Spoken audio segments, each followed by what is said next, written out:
It's your boy TMI from the TMI podcast, and this is the Gulag, the Gauntlet Tournament final. So the battle's already happened, and the judges already made their decision. And the winner of the 2026 the Gulag Gauntlet Tournament is MK. Make some noise, y'all.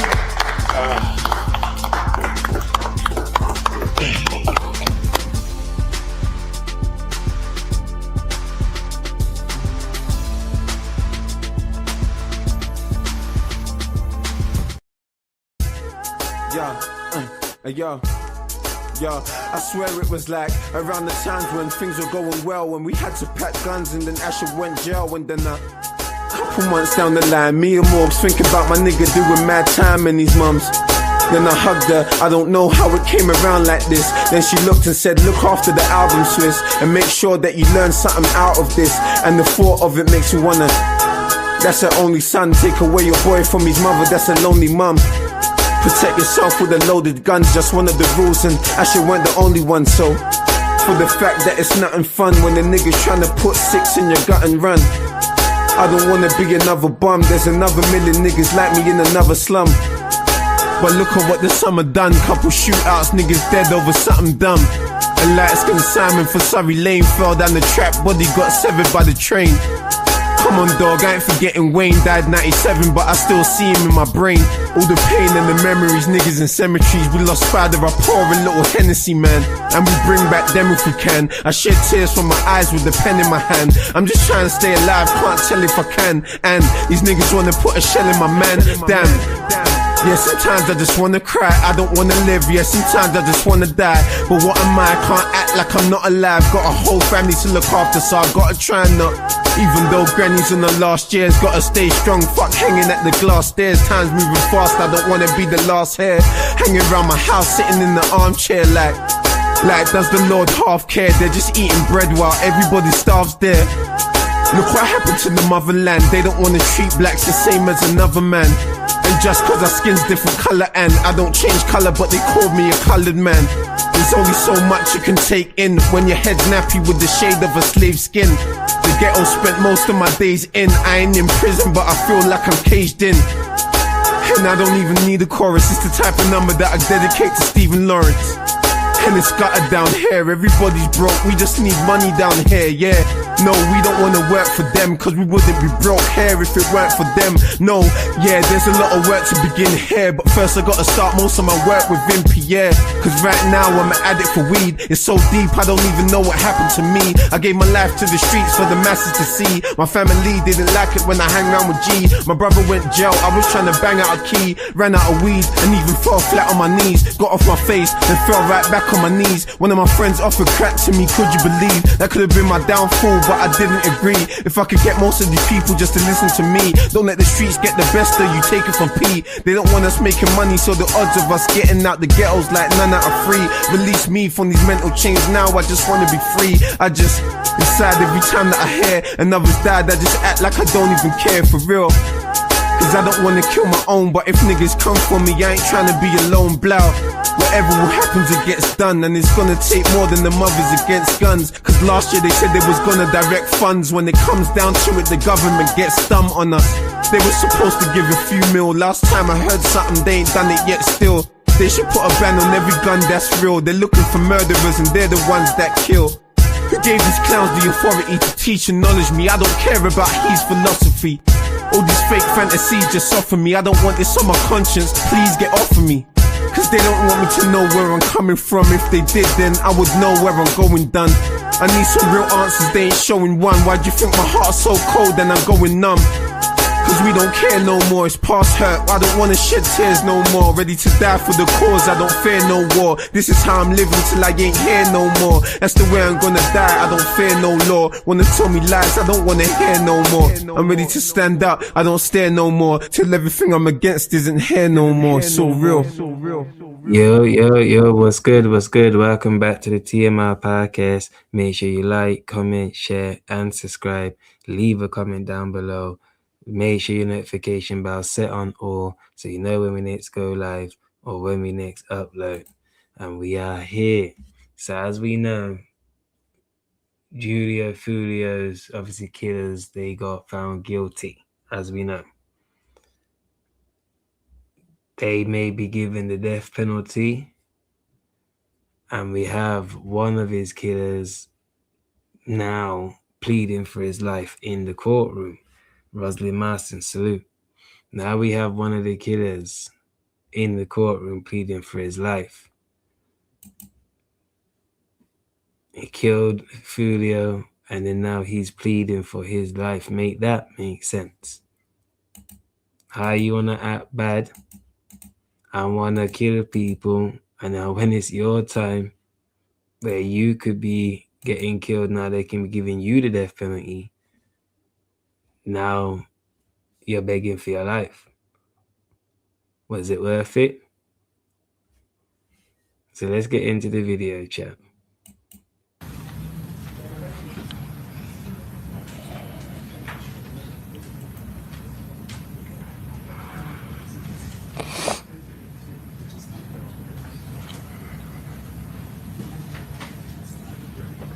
All right.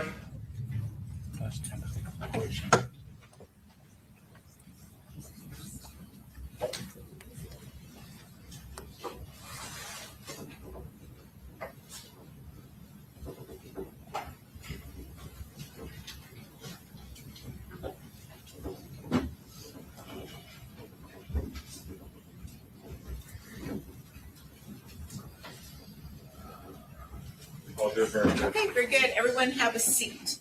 All right, Ms. Finkelstein, your next witness is? Sean Gathright. All right, Mr. Gathright, please stand up, raise your right hand. Do you solemnly swear or affirm that the testimony you're about to give in this case will be the truth, the whole truth, and nothing but the truth, so help you God? Yes, ma'am. Okay, have a seat and you may continue. Thank you, Your Honor. Please state your name for the record, sir, and spell your name for our court reporter. My name's Sean Gathright, SEANGATHRIGHT.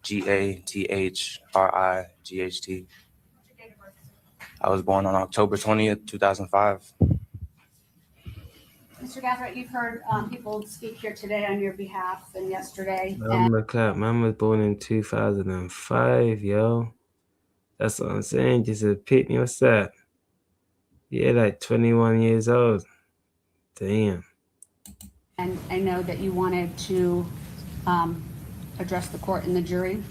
So I would like to ask you what you want the jury to know.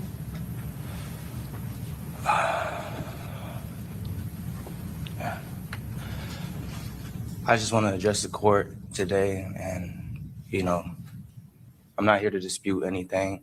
I'm just here to be a man and take responsibility and express my feelings about what, this whole situation. That's what I plan on doing. Okay. And how do you feel? What? I feel very remorseful, This is a terrible situation. It's been a traumatic experience. Let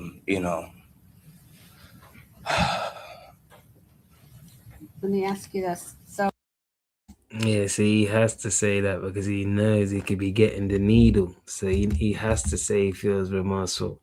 He has to say about a very traumatic situation because the situation that you're in right now, it wasn't when you was firing the shots.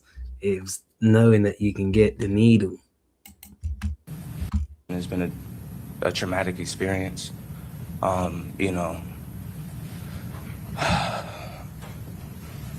me ask you this. So how old were you when you were arrested?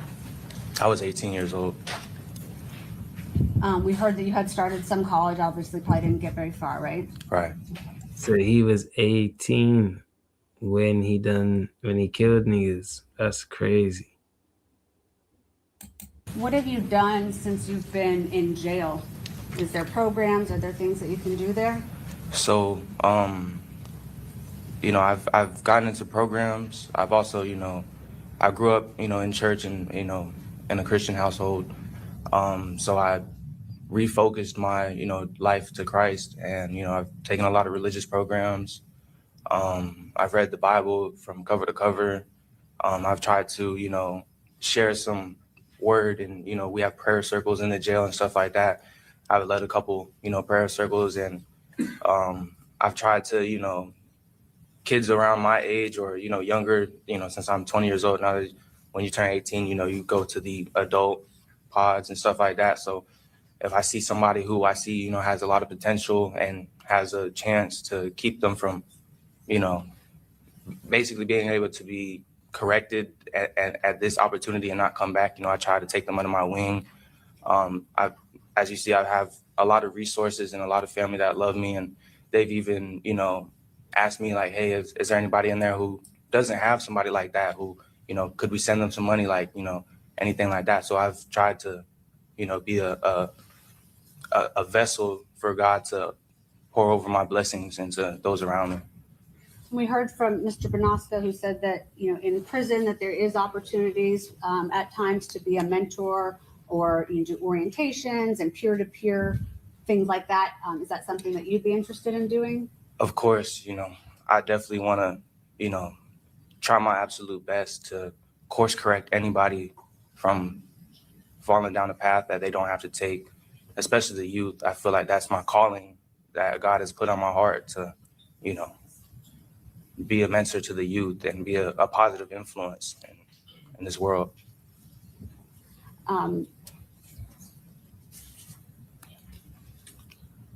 What about those relationships? Like you said, you have a lot of people. Are you able to maintain those relationships now?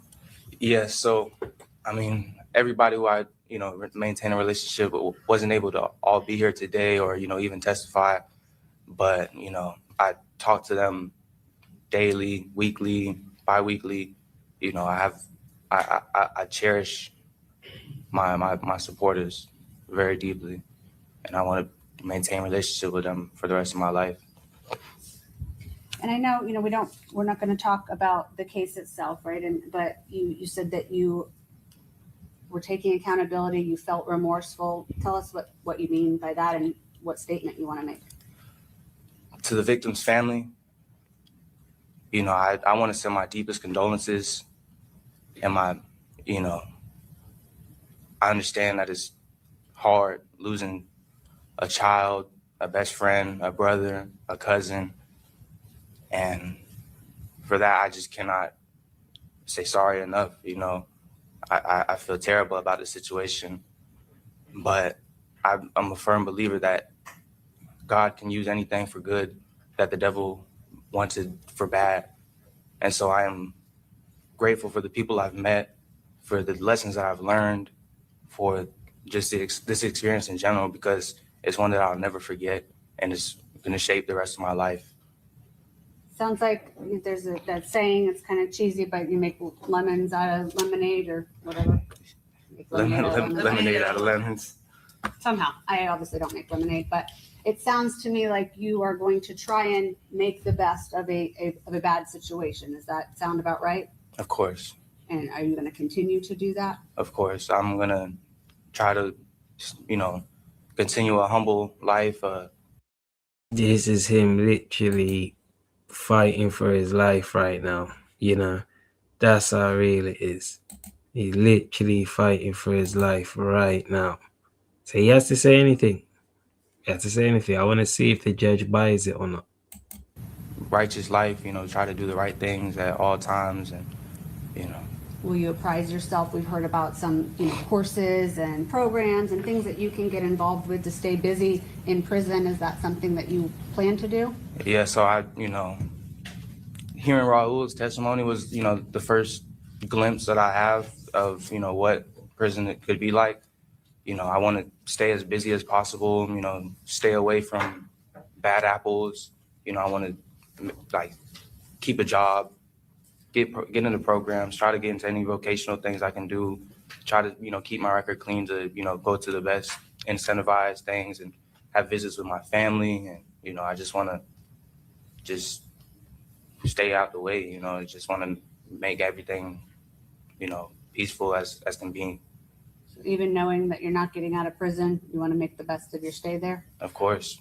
Who wouldn't? If you're going to be somewhere for the rest of your life, why would you make your life a living hell? And you're young, right? You're 20? Yes, ma'am. Your Honor, may I have a moment? Yes. I'll pass the witness. Okay. custody. Yeah, he actually took someone's life. So he's already been convicted, found guilty of first-degree murder, and he could be getting the death penalty. And then this is him basically pleading for them not to obviously give him the death penalty.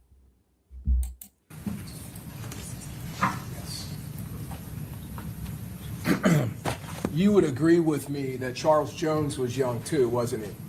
Relatively young, yes, sir. 26, right? Yes, sir. That's what the evidence showed us, correct? You were sitting here watching that, correct? The evidence that came in over the last several weeks? I was right there. Yeah. And you want to take accountability now, correct? You want to take accountability now that this jury has found you guilty, correct? Yes, sir. Weeks after we went through a trial. Is that your testimony? Objection, Your Honor. I'm going to sustain the objection. You indicated this was a traumatic experience. Yeah, this sounds like the prosecutor trying to obviously now get on to say you're only doing this because obviously you've already been found guilty. Because obviously if you took it to trial, he obviously went not guilty. So it's going to get dark. It looks like it's getting dark now. Experience now, correct? You want to take accountability now that this jury has found you guilty, correct? Yes, sir. Weeks after we went through a trial. Is that your testimony? Objection, Your Honor. I'm going to sustain the objection. You indicated this was a traumatic experience. Is that right? Yes, sir.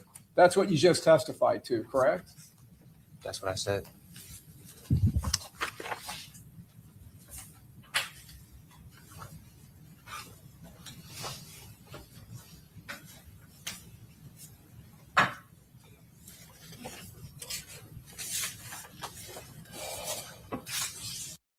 Yeah, he doesn't look happy. He knows he's in for a fight now. I don't think he realized that this is what was going to happen.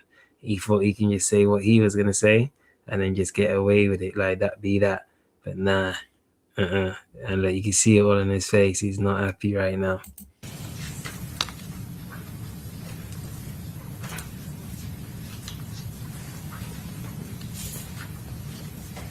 We just have one moment, Your Honor. I'm trying to get the all know. Yes.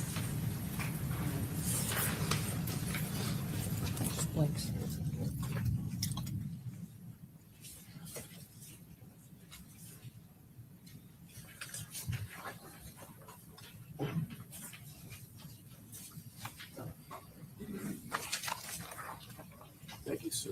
Appreciate it. Stage 25C. You remember Gino Norris? Yes, sir. You remember him? Wow, look, see that they're showing pictures. They're showing evidence. Wow. I wonder if that's Foolio then. I'm assuming it might be. He was also really young when this happened, wasn't he? I didn't know how old he was. Early 20s, 22. Would that surprise you? Wow. No, it wouldn't surprise me. Yeah.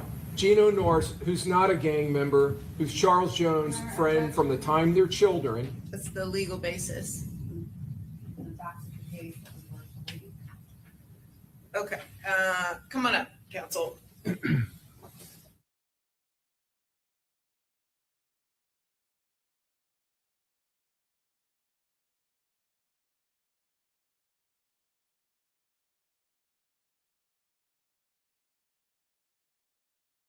Jada Gray, appreciate you joining. So we need and see. Damn. In chat, make sure you double tap that screen to hit the like button, chat. I did put a poll up as well to say, is it over for Foolio's killer? Do you reckon he's going to get the death penalty? Let me know, chat. Let me know.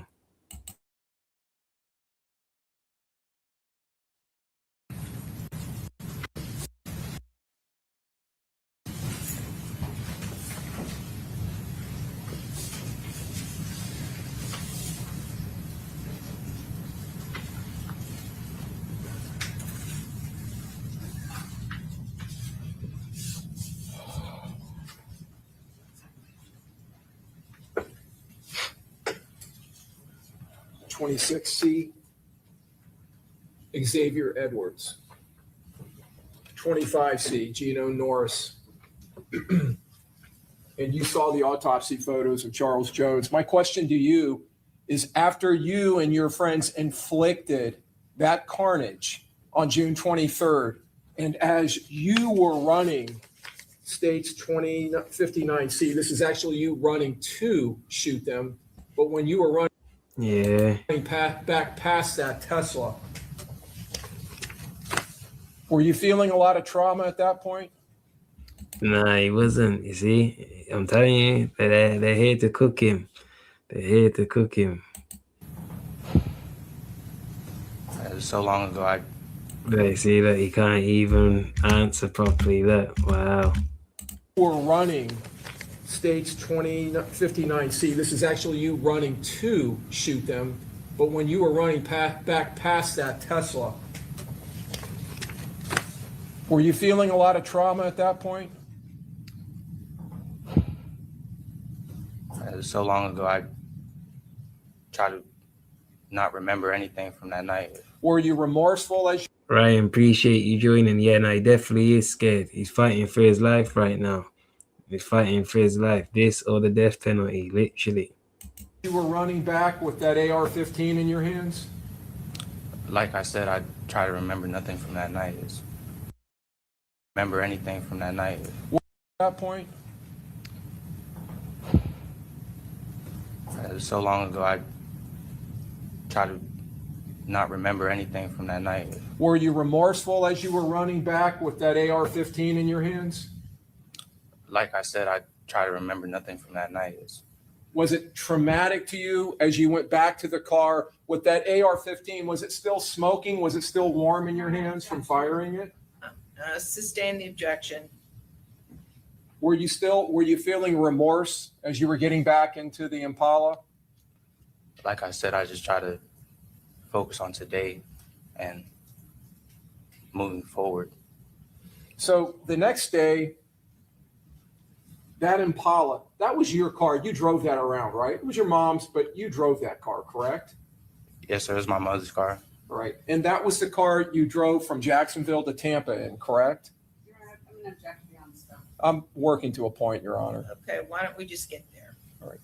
So this car, this Impala that you drove from Jacksonville to Tampa in with Mr. Chance and Miss Andrews, the one that you drove in tandem with the Silver Cruise, the same car that you utilized to drive the assault team, the shooting team, which you were a part of that night, that same car that you drove around Tampa in the early morning hours for several hours, tracking, stalking, and hunting Charles Jones and his entourage. Sustain. That same Impala, you drove that to Polk County the next day, and you dropped it at your grandmother's house, right? The same grandmother who came in here last night and testified for you, correct? Overall, go ahead. You can answer that question. Isn't that correct? What is the question? You dropped the Impala, the one that had all of these shooters in it, the one that was utilized in this murder, that was such a vital cog in this plan. You dropped it at your grandmother's house in Auburndale, didn't you? I'm here to testify about today. Are you going to answer that question, or are you going to avoid it? Because that's not what I asked what you were doing here today. I think we all understand what you're here to do today, what you're testifying about. I'm asking you specifically about your remorse. Were you remorseful when you dropped that car off and left it at your... Yeah, it's not looking good for him, man. You can see he's panicking now. He's panicking. You can see it. You're testifying about what you were doing. Are you hog in this plan? You dropped it at your grandmother's house in Auburndale, didn't you? I'm here to testify about today. Are you going to answer that question, or are you going to avoid it? Because that's not what I asked what you were doing here today. I think we all understand what you're here to do today, what you're testifying about. I'm asking you specifically about your remorse. Were you remorseful when you dropped that car off and left it at your grandmother's house in Auburndale? I did go to my grandmother's house. Were you feeling remorse when you hugged her and got into the 4Runner and left her with the Impala after you wiped it down? Sir, I'm just telling you that today I would like to express my remorse to the I family and to understand. the I court. understand what you're trying to do today. I'm asking you, since you're trying to convince this jury that you're remorseful, were you feeling remorse that next day or later that day? I don't remember these days in detail, how I was feeling, what I was thinking. What about And later that night when you went to Orlando? Were you feeling remorse when you were out partying at Club Parlay, celebrating what you had done that day? that was my sister's birthday party. What did you feel any remorse while you were drinking Don Julio tequila and putting that in your video and throwing gang signs? I'm here Did you to feel test. remorse? Look. You see even the smirk on his face. I mean, he's not coming across remorseful, chat. To be honest, he's not coming across remorseful. Even he was about to laugh because he's getting reminded what he was doing. You know what I mean? We know Julio's name, obviously Julio, then he's drinking Don Julio in the club, putting it on Snap and stuff. You mean Instagram and stuff with gang signs. Yeah. And throw while you were drinking. Just watch his face, chat. Watch his face. You were out partying at Club Parlay, celebrating what you had done that day? That was my sister's birthday party. What did you feel any remorse while you were drinking Don Julio tequila and putting that in your video and throwing gang signs? I'm here Did you to feel remorse testify then? about today, sir. We've all seen the evidence. We've all reviewed everything. Mr. Chance, it's not time for you now to make speeches. You've politely answered your counsel's questions. Can you not answer the state's questions? Is there something about my question you don't understand? I was getting to. I'm sorry, to, Mr. Gafford. I called you Mr. Chance. Excuse me. I was getting to my answer. Like I said, I've seen all the evidence. Well, we've all seen all the evidence. Yes, right? sir. That's true. And after all that evidence came in and this jury based their true verdict on that, convicting you, now you're taking accountability? Is that correct? Sustain the objection. I think the question on the table was remorse about Orlando. It Okay? is, Your Honor. You just need to answer that question. So I'm going to I appreciate you joining. He is cooked. He is cooked. He definitely is screwed. ask you very specifically, okay? So try to focus with a laser beam here, Mr. Gaffright. Were you feeling remorse when you were in Club Parlay in Orlando drinking Don Julio? Were you feeling remorse for what you did earlier that day? I don't remember how I was feeling or what I was thinking. Were you feeling remorse when you got pulled over in the Forerunner a couple of days later by the police?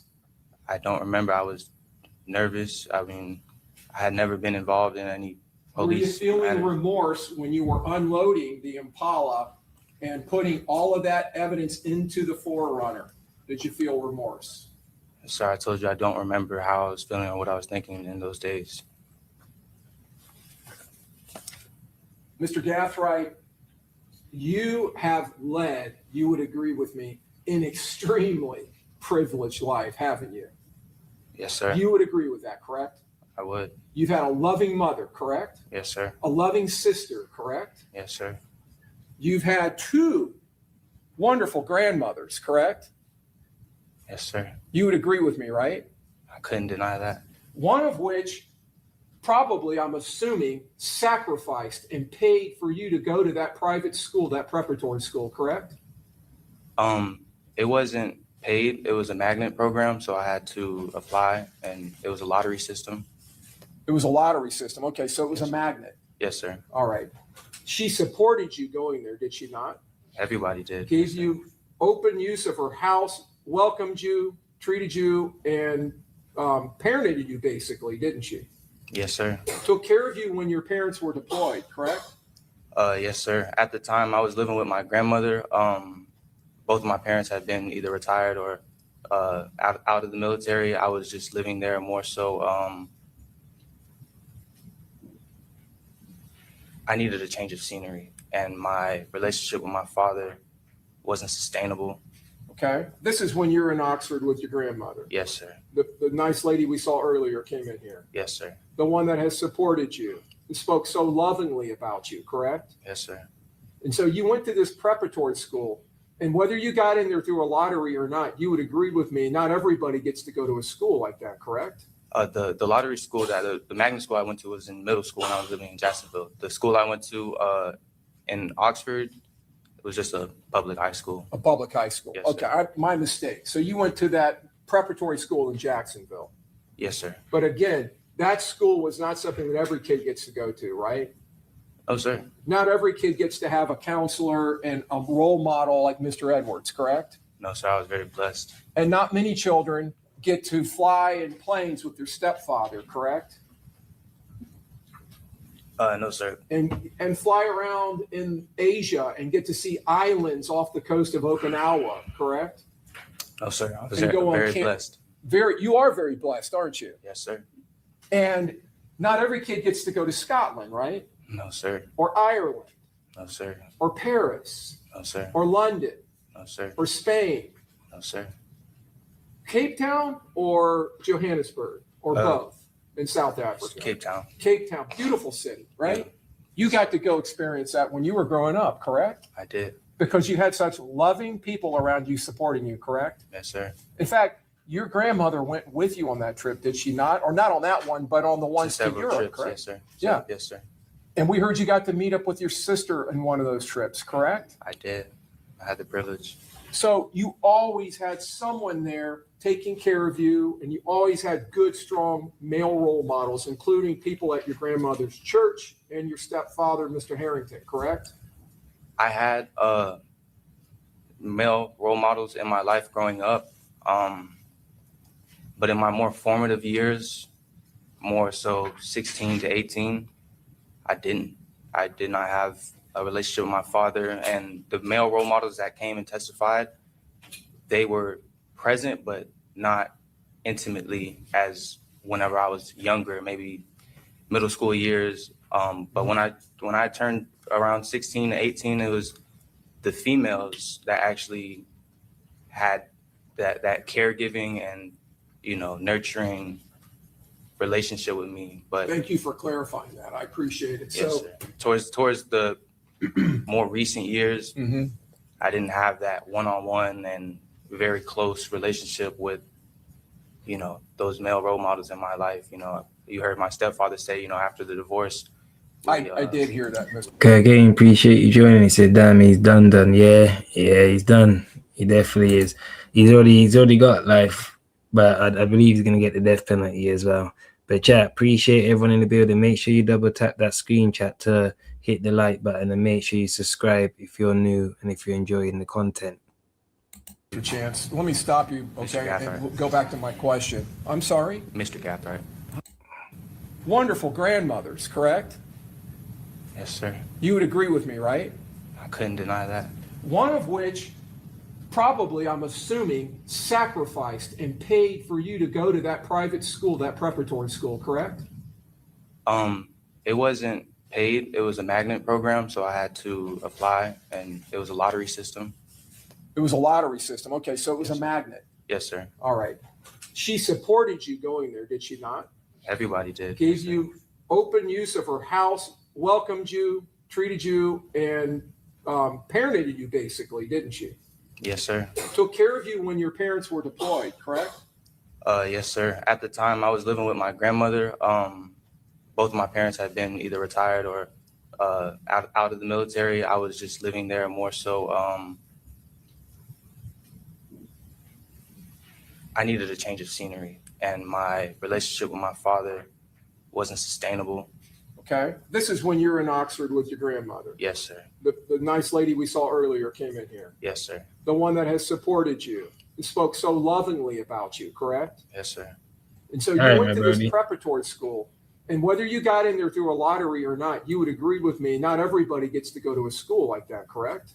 The lottery school the magnet school I went to was in middle school when I was living in Jacksonville. The school I went to in Oxford, it was just a public high school. A public high school. Yes, Okay, my mistake. So you went to that preparatory school in Jacksonville. Yes, sir. But again, that school was not something that every kid gets to go to, right? Oh, sir. Not every kid gets to have a counselor and a role model like Mr. Edwards, correct? No, sir. I was very blessed. And not many children get to fly in planes with their stepfather, correct? No, sir. And fly around in Asia and get to see islands off the coast of Okinawa, correct? No, sir. I was And go on very camp- blessed. You are very blessed, aren't you? Yes, sir.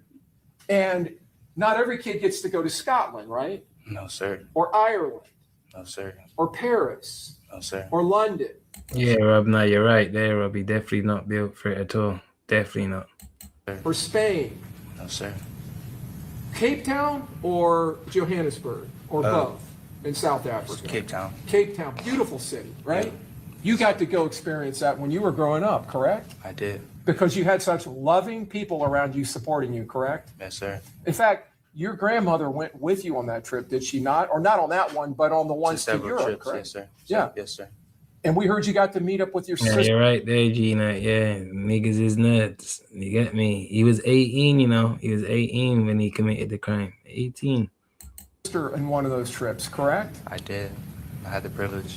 So you always had someone there taking care of you, and you always had good, strong male role models, including people at your grandmother's church and your stepfather, Mr. Harrington, correct?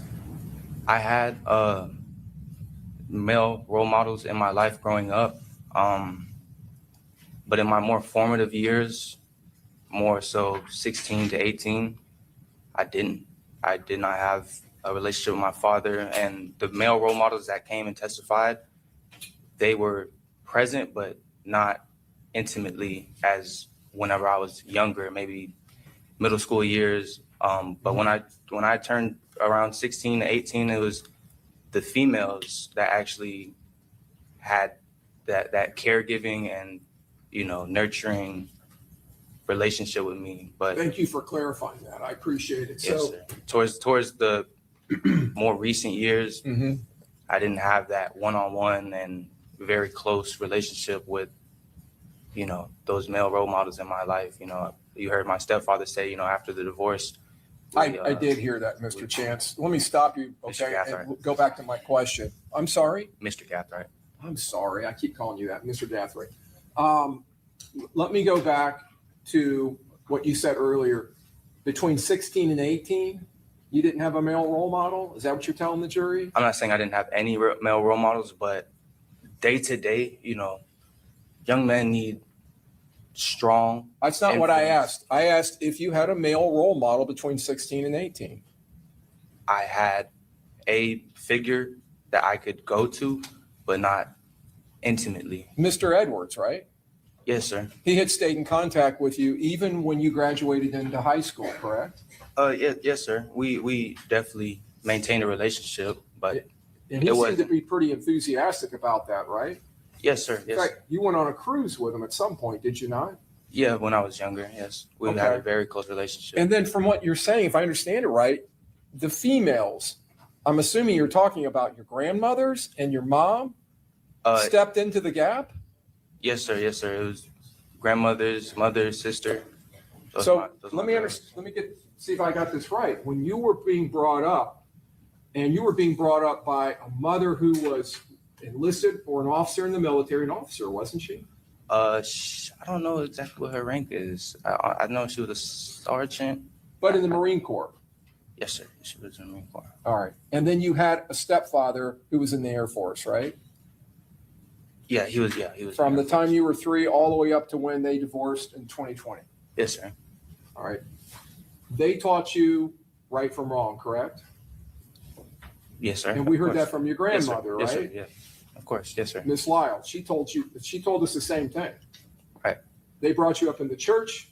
They taught you about the 10 Commandments. They taught you about right from wrong. Did they not? They did.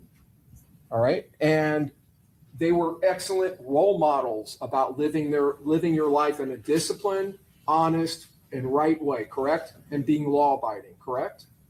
They really didn't have to worry about me. You know, Well, let me just answer my question. Would you agree with what I'm telling you? That they were excellent role models of Yes. how to live a moral life? yes, sir. They definitely instilled the foundation. May I have one moment, Your Honor? Yes. I have nothing else, Your Honor. Okay, redirect.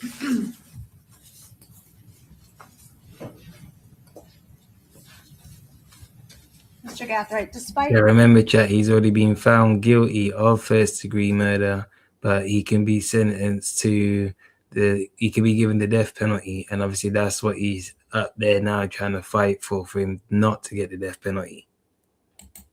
living, I think I did that. Despite having what you called a blessed upbringing, you still find yourself here today, right? Unfortunately. Where you had lived, we heard about Mississippi, and was Jacksonville different than where you had lived previously? Jacksonville was unlike any other city that I've lived in or visited or any other country. The cultures, the neighborhoods, the people, it's completely different. And how old were you when you kind of started experiencing that culture shock? So when I moved to Jacksonville, I was about 9 or 10 years old.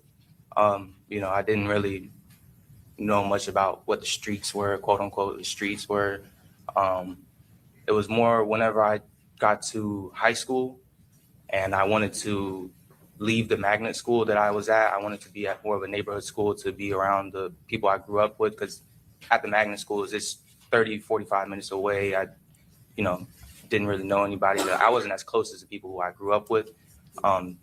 So around high school, that's when I started hearing about, you know, and seeing, you know, the different things like, you know, the drugs and people dying and, you know, stuff like that. And then I was caught completely off guard, but I was curious, like, what is this? You know, and listening to the music, like I was just like caught off guard. Like I'd never experienced something like that, especially living in Japan and, you know, living in different states around the world. I mean, or in the country, it didn't have what Jacksonville had.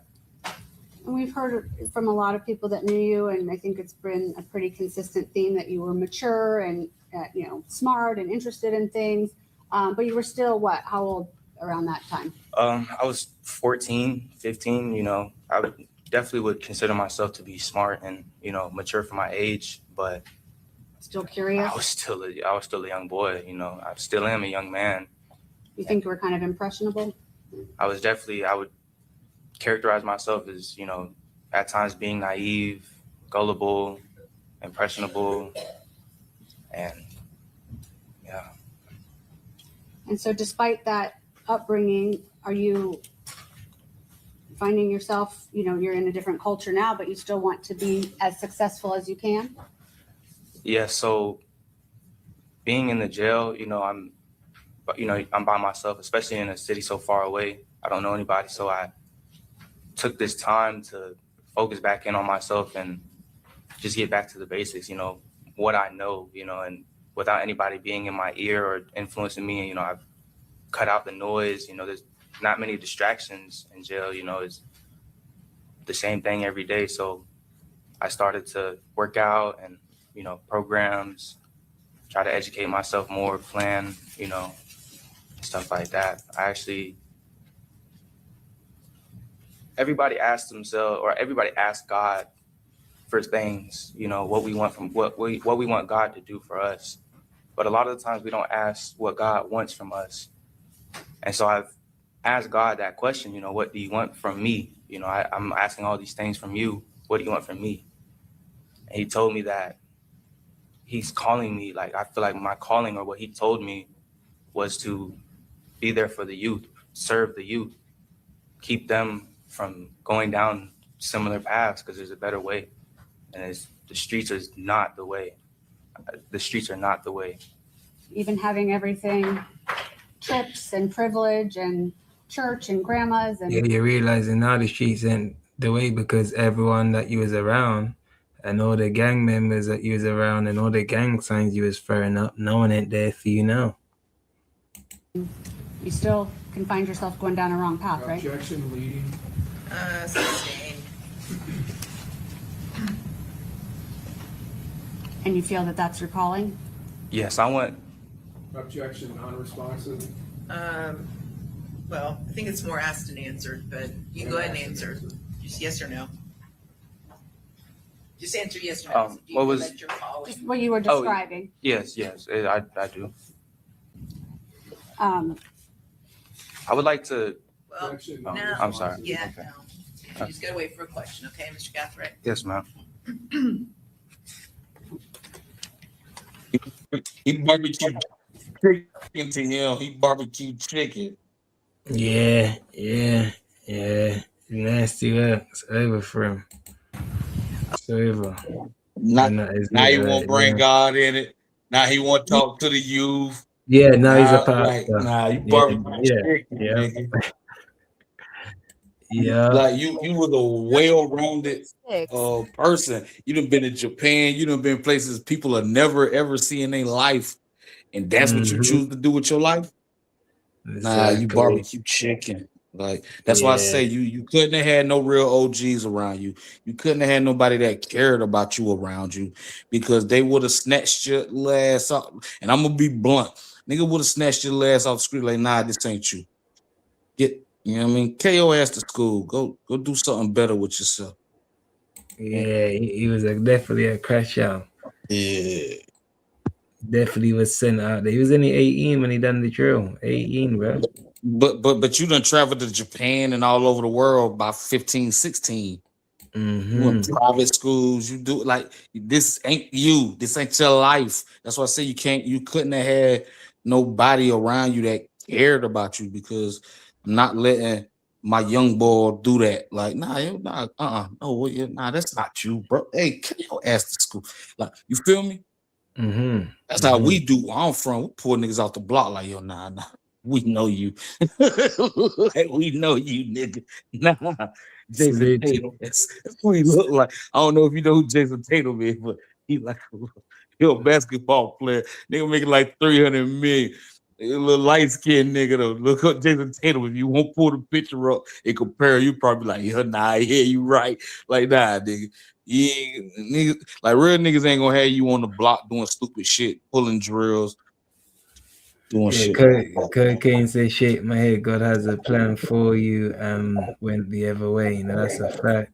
Yeah. Michael said, I feel bad for everyone and I work in music. Now, salute to you. Yeah, that's crazy. Cocaine also says, smoke boots. Crazy. You know And then you know what? And let's be fair. Let's look on the other side because Julio was a talent. He was one of the hottest guys in that Jacksonville, Florida scene. Like, you know what I'm saying? So to take his life, you know what I mean? I know he did crazy stuff, but still, you hate to see. I hate to see this young man lose his life, and I hated to see that young man lose. So you got two people lose their life. Well, more than two because it was 4 of them that did it. But I mean, just look at all the lives that we lost. Look at all the talent that we lost. Look at you know what I'm saying? It's crazy. Nah, he's crazy. He's crazy. Rosalind Master said they were so sure that they was gonna get away with it. That's true. They thought they was gonna get away with it, but they didn't get away with it. Tell you that. Well, I don't know how sure can you be when it's 4 people that go do it and it's one person that like the more people that know is the less chance you got of getting away with something. That's why people say I do my dirt all by my lonely. If I go do it by myself, the only person can tell on me is who. Yeah. You know what I'm saying? So when you got 4, 5, 6 people involved, then you on Instagram and you searching. I think they really got knocked off because they was searching for the act they're doing nonsense. Yeah, so Paul salute. Paul said got the grandparents looking bad, talking about he was raised in the church. Yeah. Word. And that father figure that he said he had, like you couldn't have had no real father figure because I'm not letting you do that. Like, nah, that's not you. Street's not you. You know what I'm saying? Like something. You know what I'm saying? And it's funny because it's always like that, isn't it? Like because he never experienced nothing like this before. When he's in the streets, he thought shit was sweet, but then now you mean real life is hitting him. You mean all these big boy trials, life, and all this and that. Now look, you ain't got the same energy now. Yeah. Legacy says it's terrible. Go ahead, bro.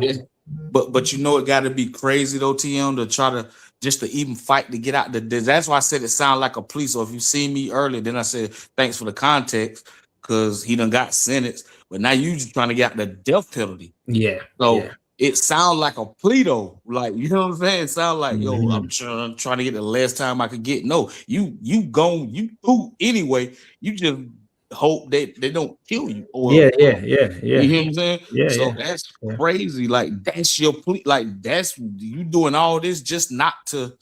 Yeah. You're playing for your life, Yeah, literally. yeah. Literally. Yeah. Yeah. That's why I said it sound like a plea. So that's Yeah. crazy to me. And you, how old is he now? 8, 19, No, 20. 20? Yeah. That's Legacy. crazy. That's Yeah, crazy. legacy salute. So it's a total different world when you're on trial and your life is on the line. What's sad is that the youth who don't value their life until a judge put a The price price on it. on it. Word. Word. No, that's a fact. Like I Word. said, That's like real talk. Tupac said, I'm not mad at the world, but Word. I'm mad at the system. Yeah. Yeah. Word. Brian Salute says, up, y'all, Florida in the building. Shout out to the whole of Florida. Shout out the whole Florida. Hey, yo, hey, Florida. Hey, man, this is crazy, man. And I heard Jacksonville go crazy, my dude. So, you know what I mean? Part of Florida you in, because I heard Jacksonville is the braziest. You know? I will have to double check see how much old girl got for her involvement, but I know she got sentenced last year. Well, you already know she put the whole scheme down, so yeah. She gonna end up being the one get the lesser time. She ain't facing no death penalty though. Nah, that's crazy. Yeah, but what I'm gonna do, I'm gonna just quickly play this quickly. Go ahead. I'm gonna be right back. All right. I'll be right back. Famous rapper Julio Foolio, who just turned 26, was shot dead early this morning. Everybody coming up this field. Trying to put their song in the air, man. Okay, they the time that it's double lit. Oh God, yeah.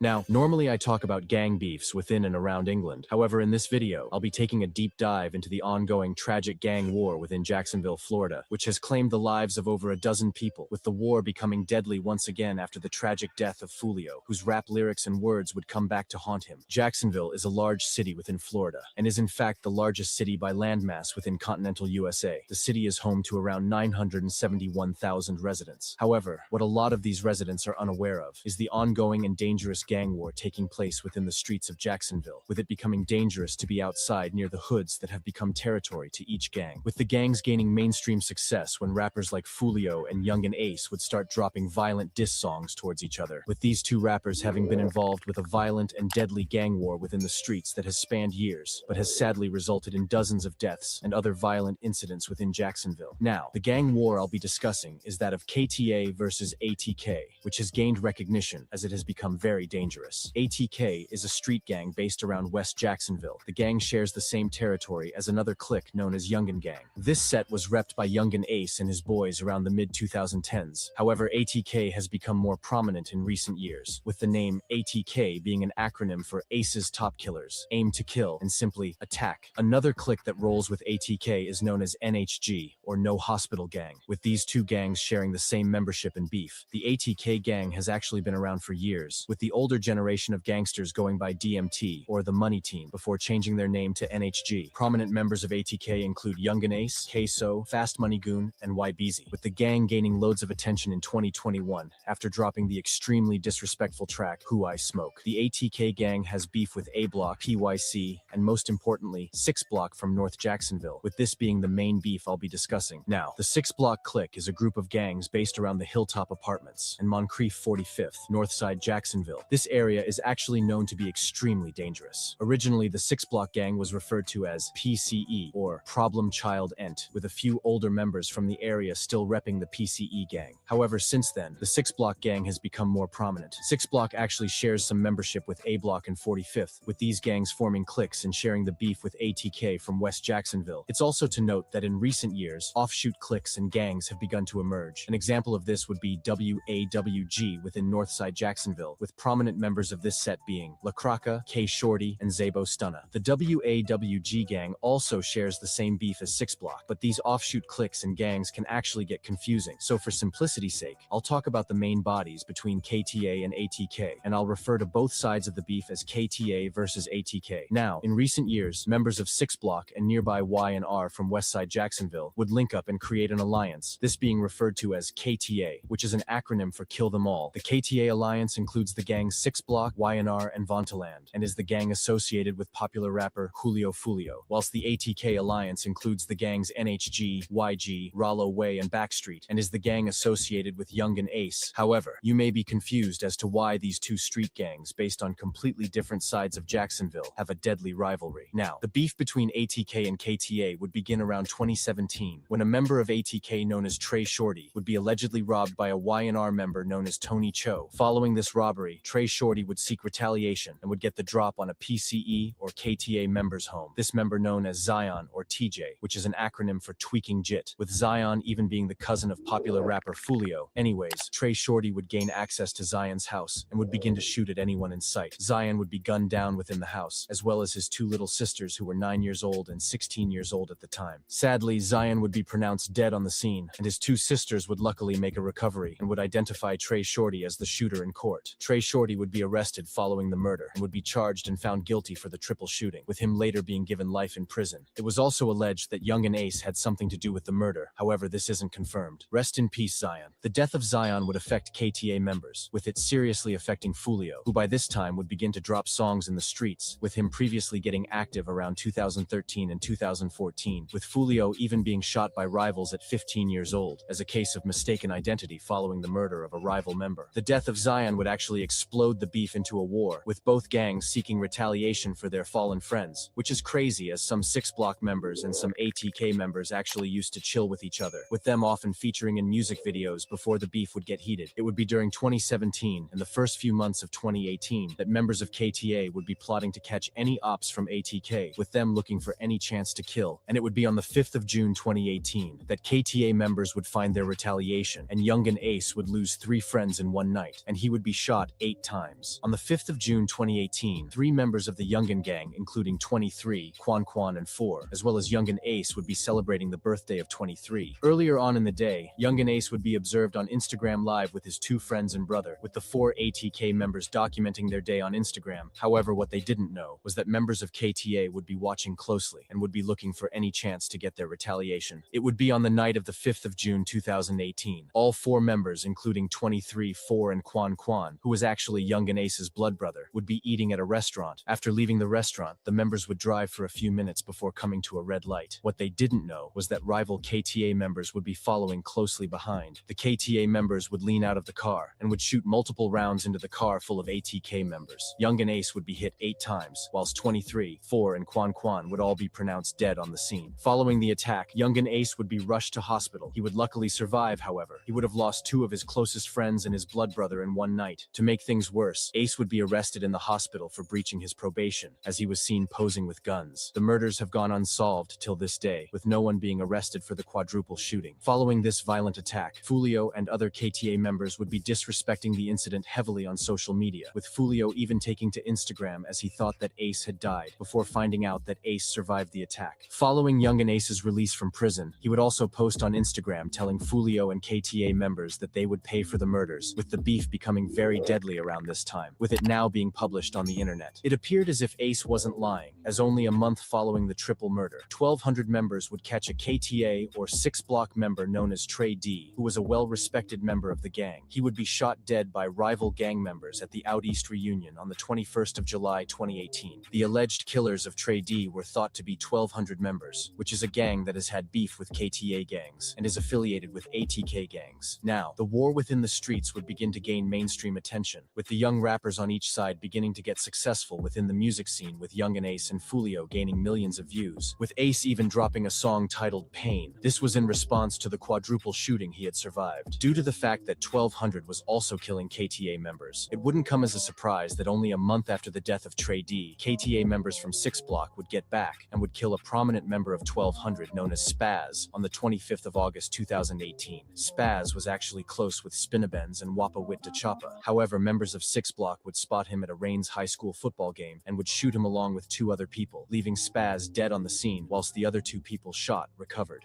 So that this is going to be a triple shooting, 2 people injured, 1 person is deceased. Let me step out of the way here. It's also alleged that a member of 6 Block known as Bibby was responsible for this murder. However, Bibby would sadly fall victim to the streets only months later, with a 6 Block member known as Kenny K being arrested and charged for the death of Spaz. Spaz is often dissed by members of 6 Block, with a video even emerging showing a member urinating on his grave and dissing him, with Foolio taking to social media and disrespecting him on Instagram. What Foolio didn't know, however, was that a few months later, he would lose one of his closest friends. Gunfire erupts inside a Northwest Side apartment complex. It leaves this 16-year-old dead. On the 25th of February 2019, Foolio's young boy Bibby would die. Bibby was also a part of 6 Block and was only 16. Bibby and Foolio were very close. Due to how close they were, Bibby would actually be at risk of rival members due to how hated Foolio became within the streets of Jacksonville. A week prior to the death of Bibby, a member associated with KTA known as K Shorty would tell Bibby to distance himself from Foolio, as rival gang ATK wanted to kill Foolio so bad that they would kill any associates to him in order to affect Foolio mentally. However, Bibby would decide to stay associated with Foolio, and on the 25th of February 2019, Bibby would attend school, and on his way home at around 1 p.m., Bibby would go to Foolio's grandma's house. After this, Bibby would go to Hilltop. Foolio would attempt to stop Bibby from going, as police were supposedly all over the block. At around 2 p.m., Bibby was at Hilltop Village parking lot. ATK members would spot Bibby and would shoot him multiple times. With the attackers fleeing, Bibby would be pronounced dead moments later, with police and emergency services notifying friends and family, with one of these being Foolio, who would mourn the loss of Bibby. Following the death of Bibby, Foolio would drop a song titled Bibby's Story, which blew up and currently sits on around 9 million views. In this song, Foolio alludes to the fact that Bibby was 16 and already had a body, with him rapping, like Lord, he was 16 with a body on his belt. He was fighting all them demons, couldn't cope it by himself. After the death of Bibby, a member of ATK known as Queso would begin to post up on social media wearing shirts with the name Bibby in order to taunt Foolio and Bibby's family. Queso would also rap about the crime and would even use Bibby's face on an album cover. However, all of this self-snitching would later lead to the conviction of Queso, who would be found guilty of the murder of Bibby 2 years later. Following the death of Bibby, members of KTA would be mourning his loss. The KTA members would actually seek retaliation after the death of Bibby, and it would be under 3 weeks later that the KTA 6 Block members would spin back and kill a loved ATK member. On the 11th of March 2019, members of ATK including Queso, Scotty, and Rollo would be in Waycross, Georgia. Young and Ace was also present. The 4 members were staying at a hotel. What they didn't know, however, was that rival members got the drop on them. At around 3 a.m., masked attackers who were allegedly from the 6 Block KTA gang would hop out of a vehicle. The attackers would shoot at Young and Ace, with it being thought that Ace was their original target. Queso and Scotty would begin to shoot back, with the attackers being warded off. However, the attackers would hit an ATK affiliate known as Rollo, who would be killed on the scene, with the other ATK members also sustaining gun wounds. However, they would luckily make a recovery. Queso actually raps about this incident in his popular song Been Dead, where he raps, "Shoulda killed me in Waycross. They hopped out with them K's. Me and Scotty bussing back, we was on the same page." Following the death of Rollo, many members involved with the beef would die. However, if I was to talk about everyone involved in the beef that died, this video would be a few hours long, but let me know if you would like an in-depth video. Anyways, in May 2019, ATK members would get back for the death of Rollo and would shoot and kill a KTA member known as Tiki, who was actually mentioned in the chorus of Young and Ace's viral song, Who I Smoke. It would be at the start of January 2020 that Queso would be lurking for any rival members and would end up shooting dead a member of KTA known as Buck, which Queso has now been arrested and charged for, with his dad even... Jacksonville ain't playing no games, chat. Ain't playing no games right now. No games at all. being implicated in the crime and being charged, with this being the second murder that Queso was responsible for. Queso also snitched on himself for the murder of Buck, with him posting on Instagram stating, "Kill a Nick, get my toes done," whilst being pictured getting a pedicure. During 2020, the war would heaten up, with two members, one being 35, or Petey, who was shot dead by alleged 1,200 members on the 3rd of May, and the second being a retaliation hit for this murder, which was the death of TK, who was affiliated with the 6 Block gang within KTA, who would sadly be killed by ATK members members 11 days later. But it would be the next death involved in the beef that would seriously mark a war, this being the death of Lil 9, who was actually cousins with Queso, meaning that even family members were caught up beefing each other. It would be around June 2020 that a member of YNR within the KTA alliance would begin to go live on social medias like Instagram, this member being Lil 9. Lil 9 would frequently go live on Instagram, often taunting his ops, but he would even go live with Queso, who was his actual cousin, which is crazy as Lil 9 and Queso have a deadly beef. But it would be only days after Lil 9's last recorded Instagram live that Lil 9 would become victim to the streets. On the 8th of June 2020, Lil 9 would be sitting in a car with his friend who was driving the car. Another car would pull up next to them and would begin to unload around 12 shots into Lil 9's car. Lil 9 would be hit, with the driver attempting to drive away. However, he would drive into a tire shop. Yeah, the war in Jacksonville is brazy, chat. I can't lie. It is brazy. Smashing through a window, the attackers would flee, and emergency services would be called. However, there wasn't much that could be done to save Lil 9, with him sadly dying on the scene. Queso would be one of the first people to hear that his cousin had died, and would be posting loads on Instagram laughing at the situation and disrespecting it. Get out! Get out! Joke, boy. Yes, sir. With them even going as far as to recreate the death of Lil 9. Y'all played. Y'all played. Y'all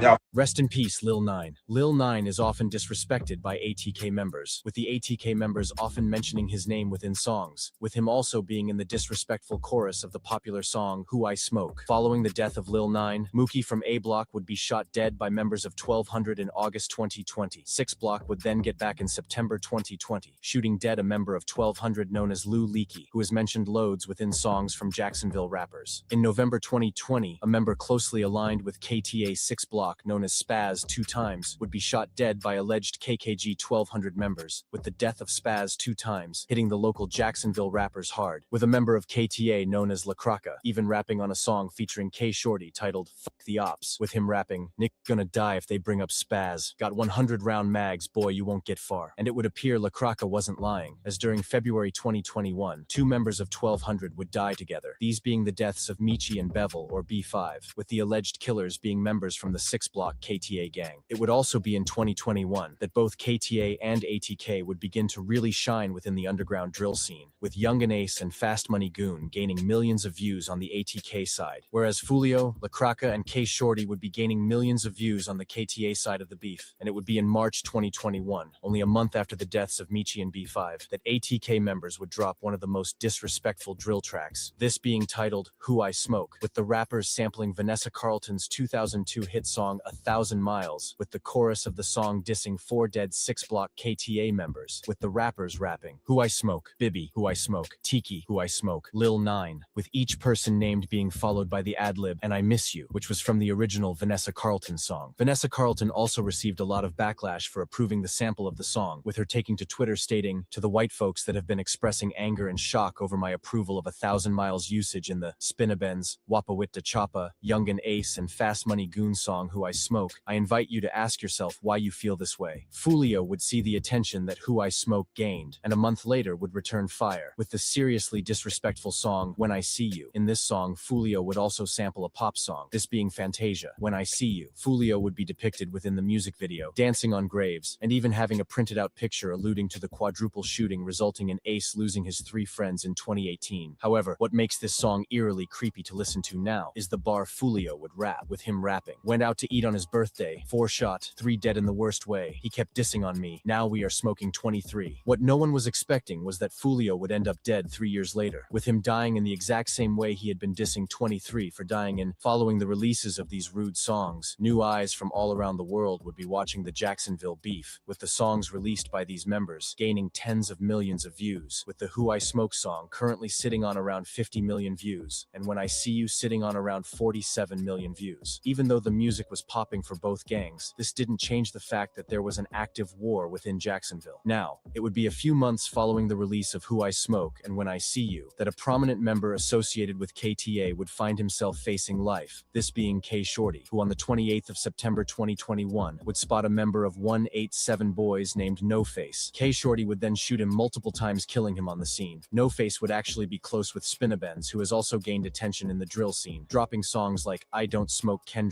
and Dumb Ways to Die, both gaining millions of views. Now, the beef between KTA and ATK would quieten down around 2022 and 2023, with a lot of the members focusing on music and making money. However, only recently, the death of KTA's most prominent member would once again spark a war that will most likely result in multiple people dying. 11, a Jacksonville rapper who made numerous headlines. Tampa police are trying to track down whoever killed Jacksonville rapper Charles Jones. There are still no arrests following the shooting death of a Jacksonville rapper known as Julio Foolio. We came deep and fuck for my birthday, man. Everybody coming out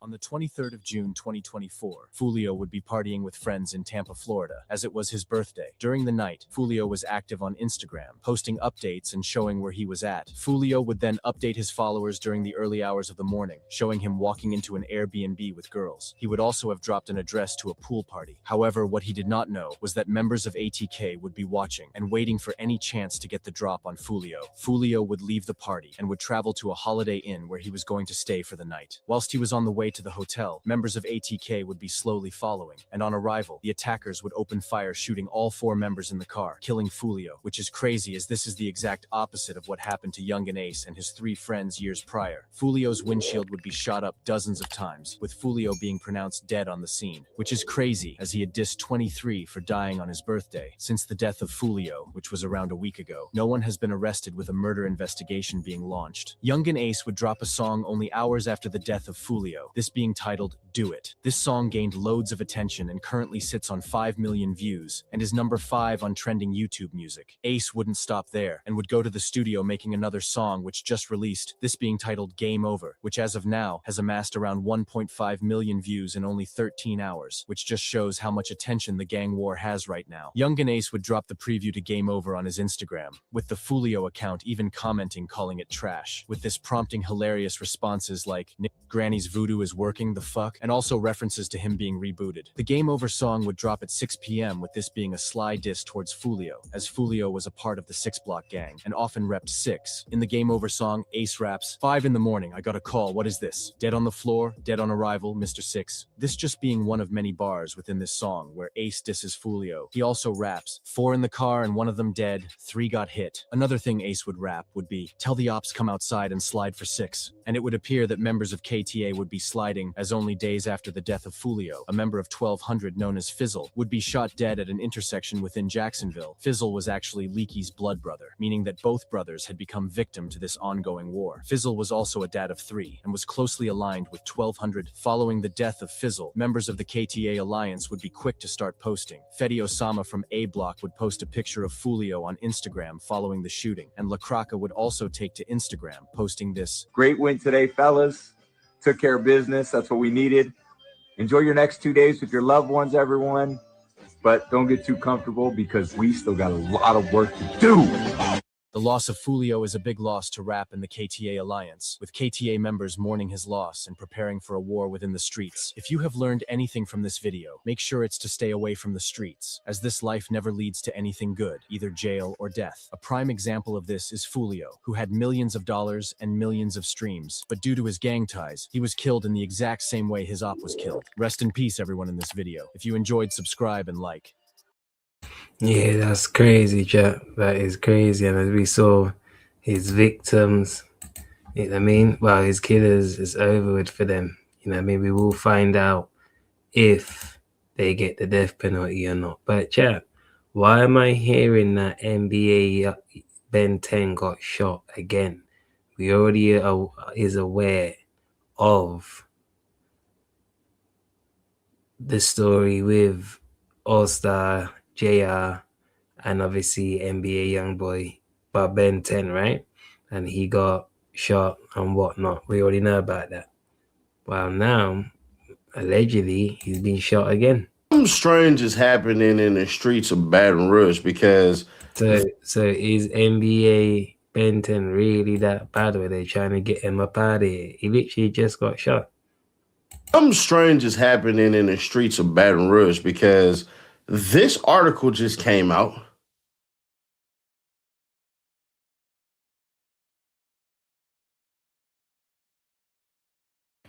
Now, shout out to Dallas News Global because they're the ones that broke the story.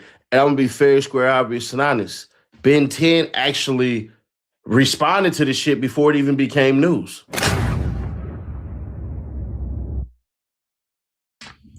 Now, what some people say and what some people do, they've gotten in contact with bloggers and all this shit and everything. So there are bloggers out there when the news that Ben 10 was paralyzed and when he basically went into shock a couple of times, which, all right, whatever, where they said, oh, Ben 10 and them, when shit go down, they don't immediately post. So they just let the blogs do all that shit and everything. So I'm like, bro, if that's the case, why even respond? Like, it wasn't big news. That got dropped 30 minutes ago. Ben 10 dropped his shit 11 minutes ago. So I'm like, bro, what the hell going on? Because the news report is this. Investigation underway in a triple shooting on Wales Street, Baton Rouge, Louisiana. WAFB.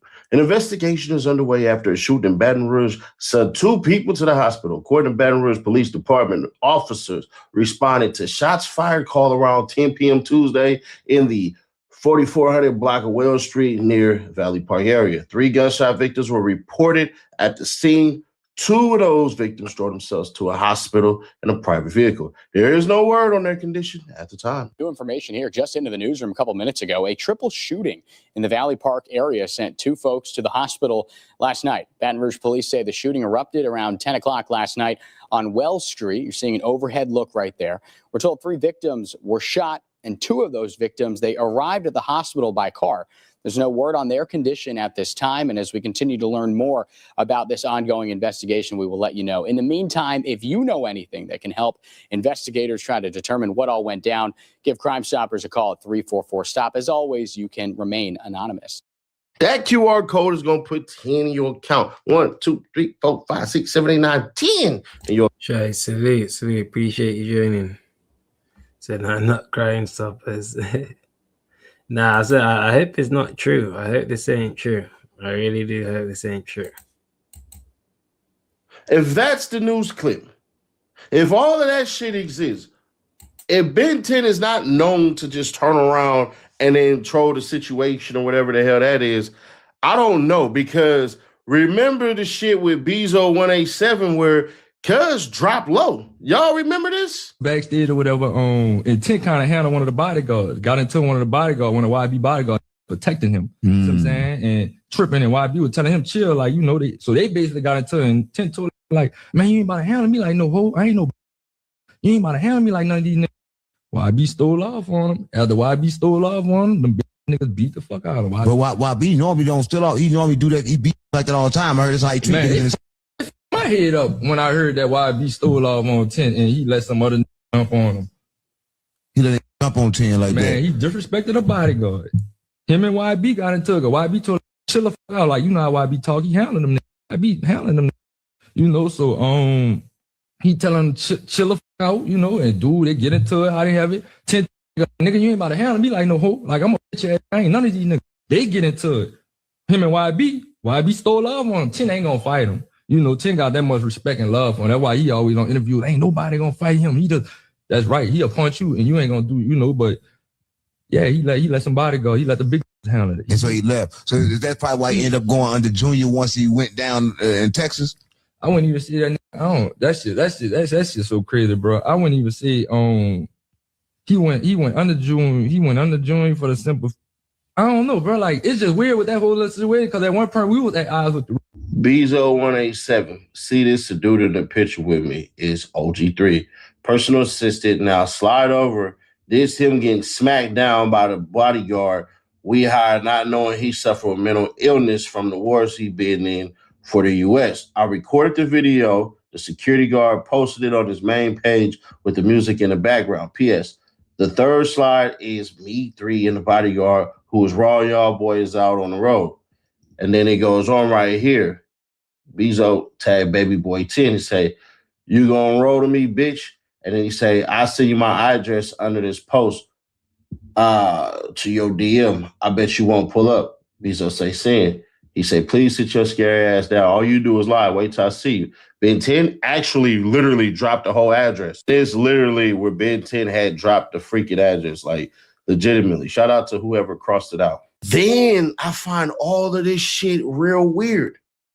What you mean, Nash? You find it all weird? Well, if you don't know, All-Star JR has court tomorrow. He's in Houston, and it's at 10 o'clock, right? So he has court tomorrow at 10, and it's for bond. Now, I believe he should get bond, but we're going to see how that go. Because one thing for certain, two things for sure, I believe they said it. I don't know if it's true or not, that they said that All-Star JR, his lawyer, and the feds were in contact and all that shit, and basically that he had to turn himself in or whatever the hell, or they picked him up or something like that, or I don't know, bro. But I just find it weird.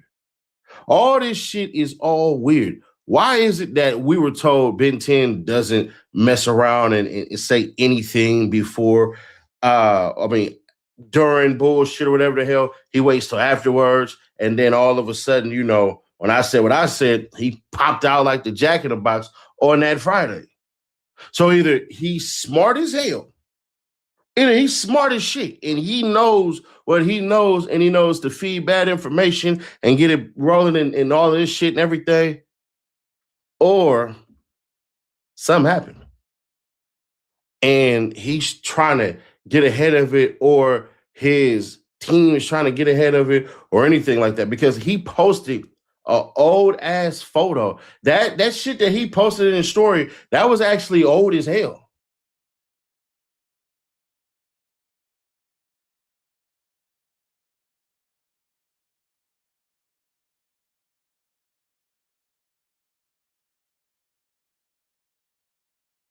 So allegedly, Gino, right? Allegedly that Ben 10 got shot again. Allegedly. So this is why I'm playing these couple videos just to find out, you know what I mean? Because allegedly. That nigga got a target on his back or something. Nigga just use it for target practice. Exactly. So that's why I'm just trying to, play these videos before I give too much comment on it, you know what I mean? I want to find out if it's even true first. Hey, so what does his name mean? Been shot 10 times? Like, that what he trying to do? Yeah. Crazy. Dates, there's no wheelchair, anything, there's nothing. Remember, the people in Ben 10's camp been pegging these bloggers and saying basically, no, bro, he's not paralyzed. He gonna be all right. And it's just temporary mobility that got snatched away from him and all that. Man, I'm hearing cuz walking around with a damn bag on his stomach. Now, I don't know how true that is. I can't confirm, can't deny that. Dallas Global could be making it up. It could be some shit to post in the algorithm, but I don't understand why he would do that. That doesn't, to me, that doesn't make any damn sense. That makes no sense, zero sense. So now I'm sitting here like, why break your norm? Why? Why break the norm? Why do that? Why go out the way to do this shit? To me, it doesn't make sense. But maybe to y'all, it makes sense. But the point of this shit is, I think there's smoke where there's fire, bro.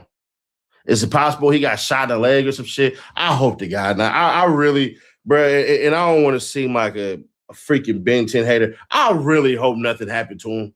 I really hope none of this shit, like literally he did not get shot, bro, because it just comes a point in time where, goddamn, enough is enough. You should have never left Houston anyways. And if you was going to leave Houston. Corey, unfortunately, there's still no confirmation of that. Like, there was like a picture where they looked like he was in a wheelchair, because like the way he took the picture, we saw a little bit of the wheelchair, but he still ain't come out and said anything, you know what I mean? It's still no confirmation. And then, like I said, allegedly he's been shot again today.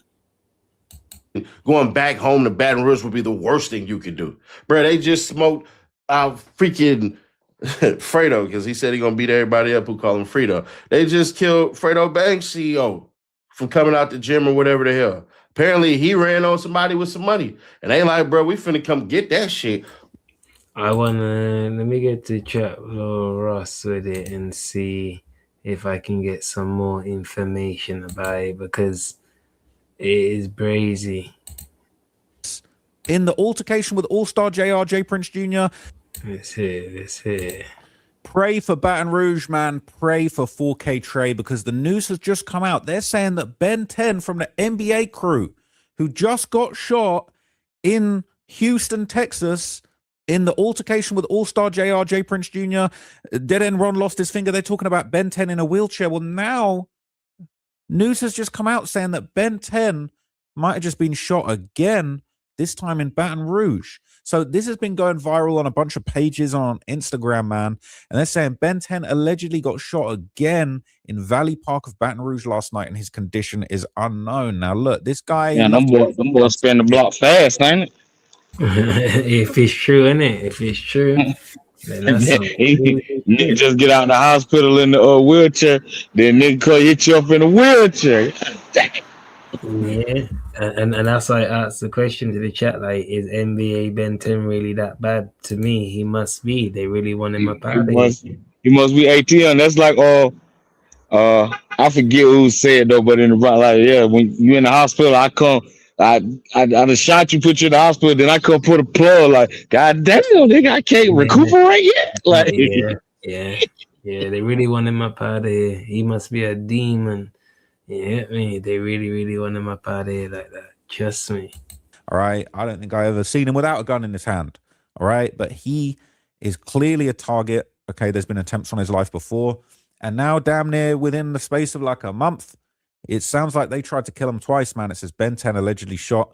His condition is unknown. It says an investigation underway after a shooting in Baton Rouge sent 3 people to the hospital. According to the Baton Rouge Police Department, officers responded to a shots fired call around 10 p.m. in the 4400 block. All right. So how many times he been shot? Being 10? So this is the full news report here. It says investigation underway into a triple shooting on Wells Street. As we saw here, it happened on the 4400 block of Wells Street near Valley Park. Officers responded to shots fired around 10 p.m. on Tuesday. 3 gunshot victims reported at the scene. 2 of the victims drove themselves to hospital in a private vehicle. No word on their condition, and a suspect or motive has not been identified, but this is the news. And hey, new information here just into the newsroom a couple minutes ago. A triple shooting in the Valley Park area sent 2 folks to the hospital last night. Baton Rouge police say the shooting erupted around 10 o'clock last night on Wells Street. You're seeing an overhead look right there. We're told 3 victims were shot, and 2 of those victims, they arrived at the hospital by car. There's no word on their condition at this time, and as we continue to learn more about this ongoing investigation, we will let you know. In the meantime, if you know anything that can help investigators try to determine what all went down, give Crime Stoppers a call at 344-STOP. As always, you can remain anonymous. Well, the push to draw a new congressional map. Well, so look, there you have it, all right? 3 people have been injured in this incident. Okay, that's all the information we've got. There's not really any more information. There's not really any kind of deeper, analysis coming. There's no footage. There's reports of another shooting where 3 people got killed in a different street 3 people got hit, not killed, in a different street. But that is the news, okay? So this is a DM, apparently, between somebody and someone that knew Ben. Okay, someone posted Ben this conversation. It says, Ben got hit, NBA, yeah. They're saying again in that valley. And that is where it happened, right? It says they posted it. He said, nah, they just put it in my ear. They say it just happened, and then it hits the news. So that's the article that I just read you with a little backstory, okay? People saying, what the F? Saying, young boy need to send 10 to Paris, man. He said, if bro got hit again, damn, boy. Okay, they said the Grim Reaper tapping that dude's shoulder, right? Grim Reaper over that boy while he asleep. You better keep one eye open. It's like dude's been waiting to get at this dude. It says they really must hate him because goddamn, everybody that I knew that kept getting shot over and over eventually dies though. They're saying, how many times has he been hit now? Right? Because why is it always random messages? Who is doing the texting? All right. But they're saying Ben's account just posted. All right. That's a picture of him toting a gun. Now, I am almost certain this wasn't a recent picture, okay? But anyway, it says, so do you think this means he's fine and the story wasn't true, or do you think he's compensating, trying to make it seem like he's fine by posting that?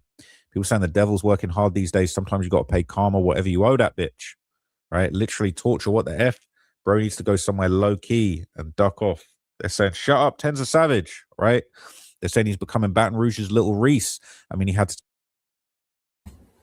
So that is, you know what I mean, the details of the alleged him getting hit up again. If it's true, then it's bad work. If it's true, then it's bad work. That's how you that. That's crazy. Say he Baton Rouge little Reese, like I mean, time little Reese done got hit, like they walking around with targets on their back, like supposed to be shooting them for the like you ain't got ATL, you ain't got nothing to do, yo. Let's go shoot dead T. Yeah. What you doing today? I ain't doing nothing. I heard Big T was over there. Let's shoot him. No, that's a fact. That's a fact. And that's he's still in the old wheelchair. Let's go there. Well, I don't care. Let's go get him again. Let's go get him.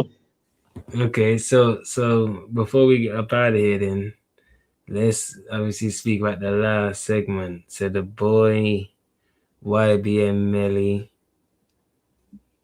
allegedly he got denied bond again. What is your thoughts on that? Do you think he would ever get out? And I think that, don't quote me, but I believe and I think I heard it's been like 7 years since he's been inside. What's your thoughts? It's been a minute since since Melly been there. It's been a little minute, but he in for what? It's like 3. How many homicides do he got on it? Because it's more than the one. It's a couple of them, man. Yeah, two. I believe 2. Yeah. So yeah, like I mean, I could see that, especially if they got evidence on them where they can hold them. So you know, they ain't gonna let you out. Well, I don't know. Probably a flight risk too, though. He probably a flight risk too, OTM. I'm not too sure. He got that money. Well, he got that money. If they let him out, he gone. Now, why your boy David didn't go? He know he had did that crazy shit. Well, what I can say is he hasn't. Yeah, he hasn't. I don't know if he's even. I don't know if he's been charged yet, which I would assume he has. But he definitely, he hasn't had nothing yet. Like he's been in there for 7 years. I think even a retrial ended up happening and all these kind of different things. Like, what do you think he should do in this situation? Because let's say he got found not guilty, right? Shouldn't he then be able to sue the law? Well, see, you got to think you can't sue unless they convict you and then they get overturned. So you got to be able to prove, like, okay, y'all convicted me and you had me in here. You see what I'm saying? Okay. And then I got some evidence that proved me innocent. So just in the county, he probably just in the county. So that's in the county, right? I done sat in the county 2 years before, so it sit you. Yeah, word, not real talk. It sit you now for as long as they, you know what I mean. You know what I mean? It's on you to get out that motherfucker. So that's why you say if they denying the bail, like I done seen killers in there where they're not giving you no bail, like you know what I'm saying. They're just not. Yeah, it's just not. You can go. You can keep going up. Keep going up. You got the best lawyer, but nah. But okay, so then on the other side, obviously if he gets found guilty, then all this time that he is spending in there it'll count. It'll count. So you know what I mean? It's like it depends on obviously what way it goes, because let's say he ends up doing 15 years, right? Yeah. And then he got found guilty for the 2 and got 30 years then for the 2, right? So 15 for each, right? Like he's already done one. You know what I mean? He's already done one 15. So then you can, you know what I mean? So you just have to do the other. So Yeah. just in case you might as well just you have to just hold off in there because each day, if you get It found counts. guilty, it will help. So It'll add to it. That's how Surf got home so quick. Because remember, Surf was in a minute before they even sentenced himself. Right. All the time that he had just sought. That's Right. you know what I mean? It counted. But Right. I done seen it both ways, Tim. I know a cat. He got life for they said he killed a state trooper, and I don't know if you know state troopers. That's something crazy. They ain't even regular police. That's like, you feel me? You know what I'm saying? So Right. yeah, it's not just no average police. You know what I'm saying? That state Right. trooper, like that's something. You know what I mean? So kind of find out he went to trial like a couple times. The first time they found him guilty, he went back again.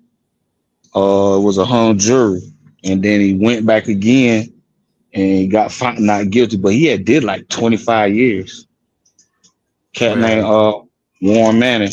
If anybody want to look it up, think I'm just talking Dillon County. But yeah, so he got out. I was there when he got out, like, and it was crazy.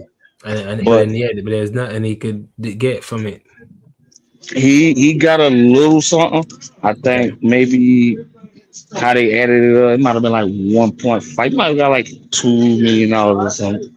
Yeah, But I mean, imagine losing 20 years of your life. He had end up doing 20 by the time he got out. So can you imagine doing 20 years before you get proven like I ain't do this? So yeah. Okay, so let's tune into this then, Vid, and see what's going on to do with his court situation. all right, let's Defense check it motion out. for Arthur hearing to set bond. This call is having.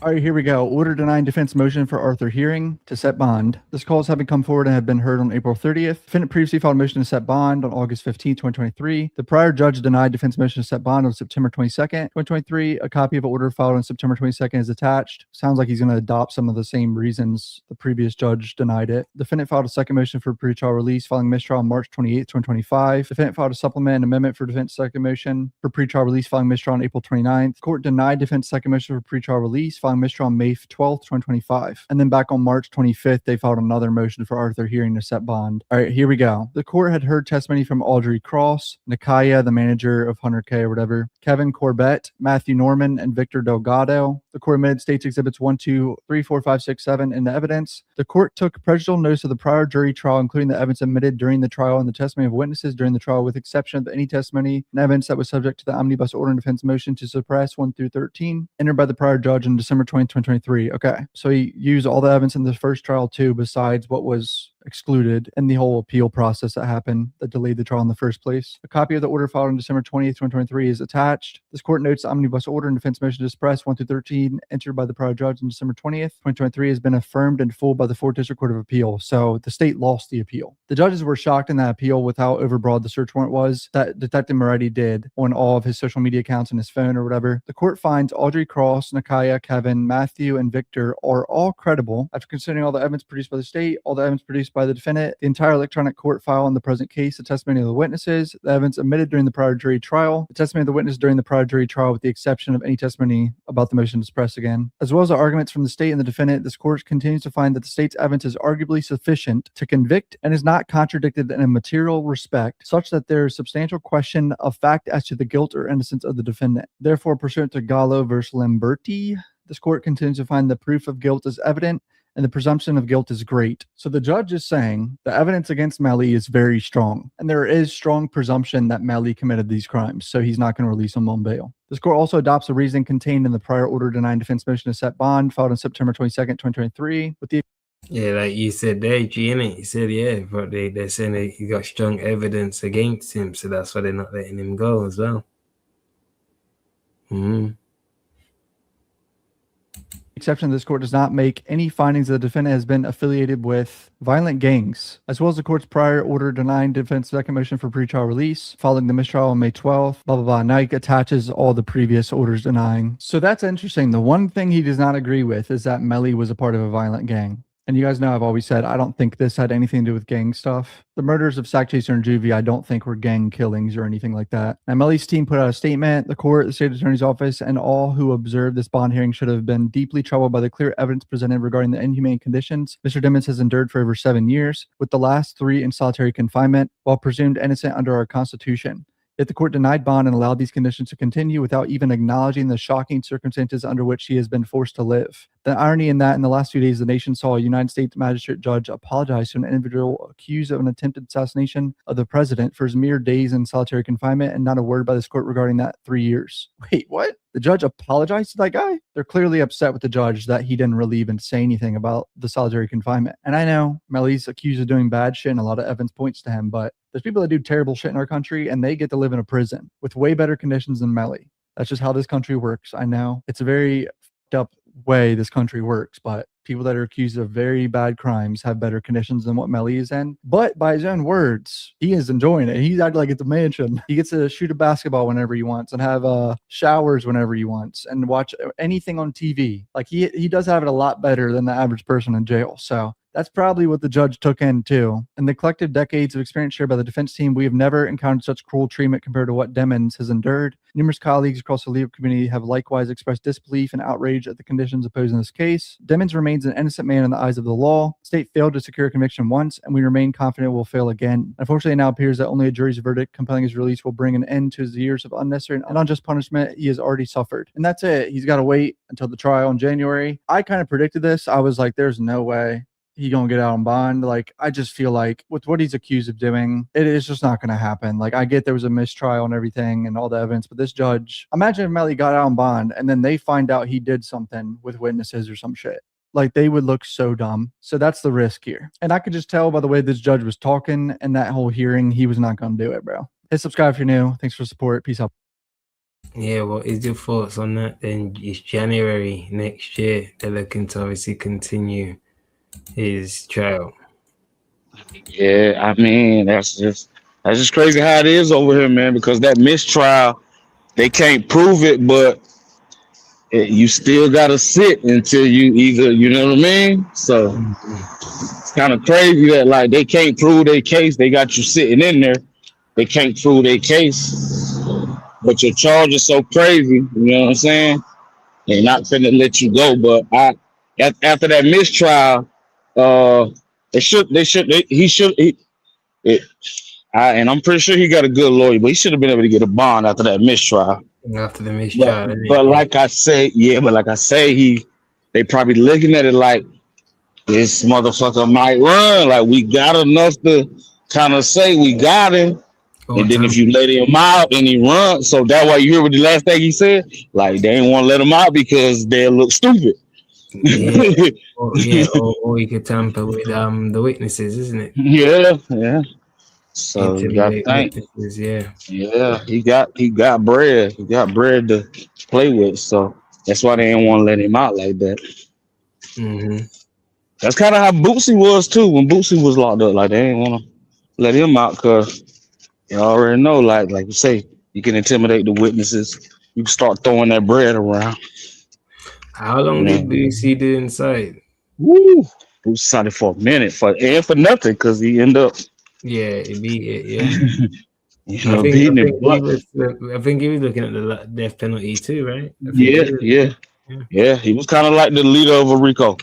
You know what I'm saying? And the hitman was saying he sent me type. You know what I'm saying? So Bootsy a real boss to get out of that one, cause I think his hitters was telling on him.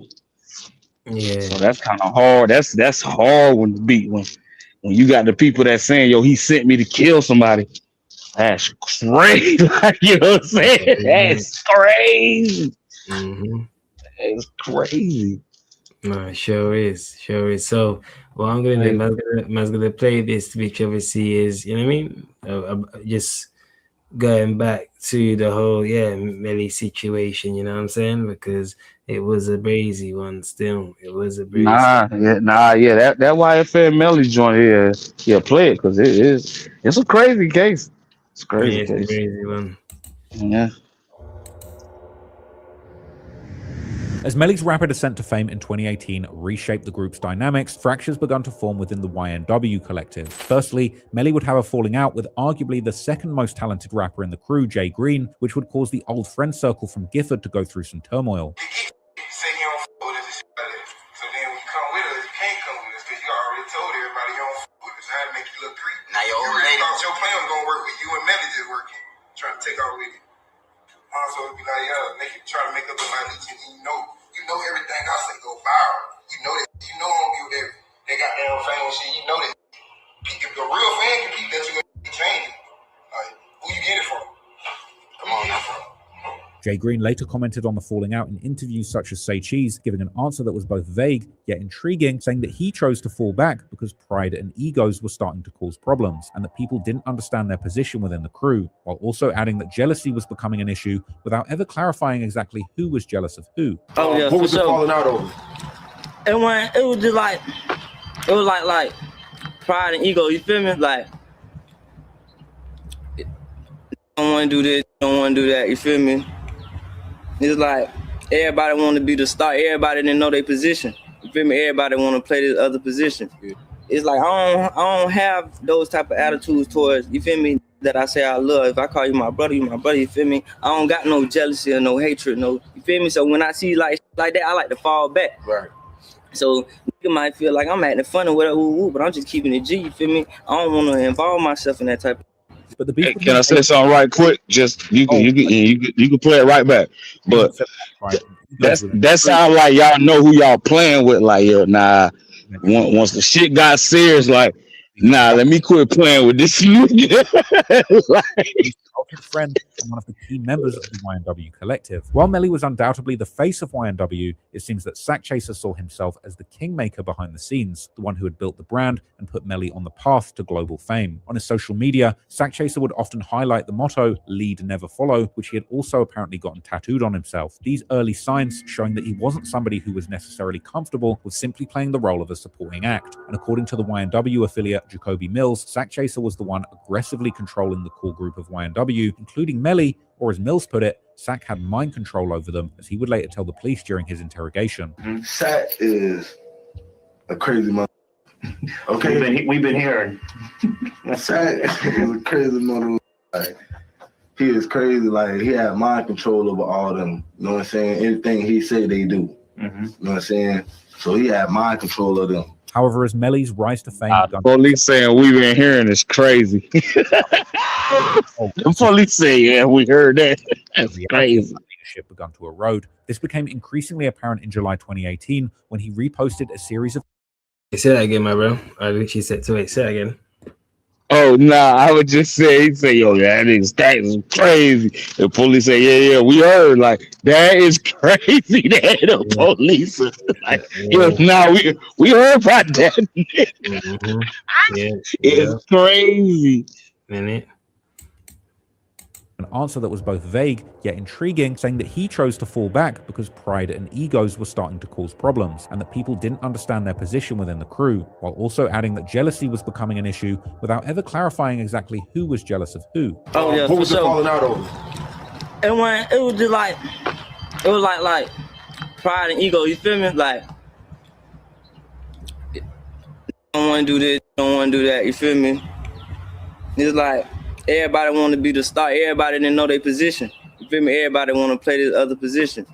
It's like I don't have those type of attitudes towards, you feel me, that I say I love. If I call you my brother, you my brother. You feel me? I don't got no jealousy or no hatred. No, you feel me? So when I see like that, I like to fall back. Right. So nigga might feel like I'm acting funny, whatever, but I'm just keeping it G. You feel me? I don't want to involve myself in that type of.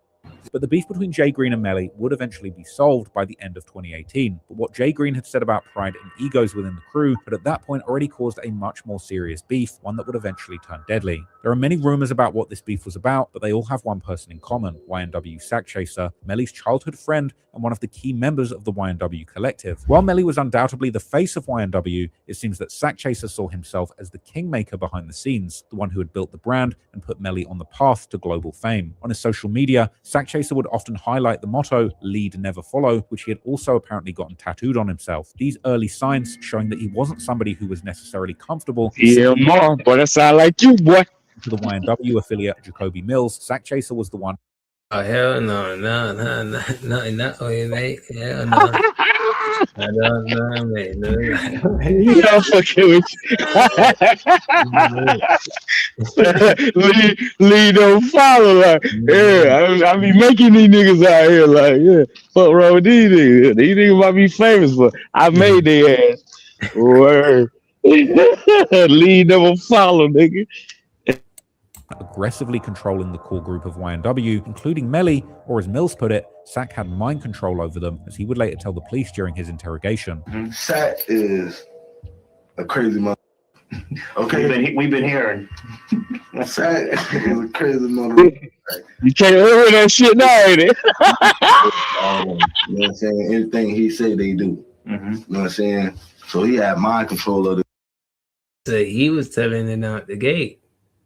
He was telling out the gate then.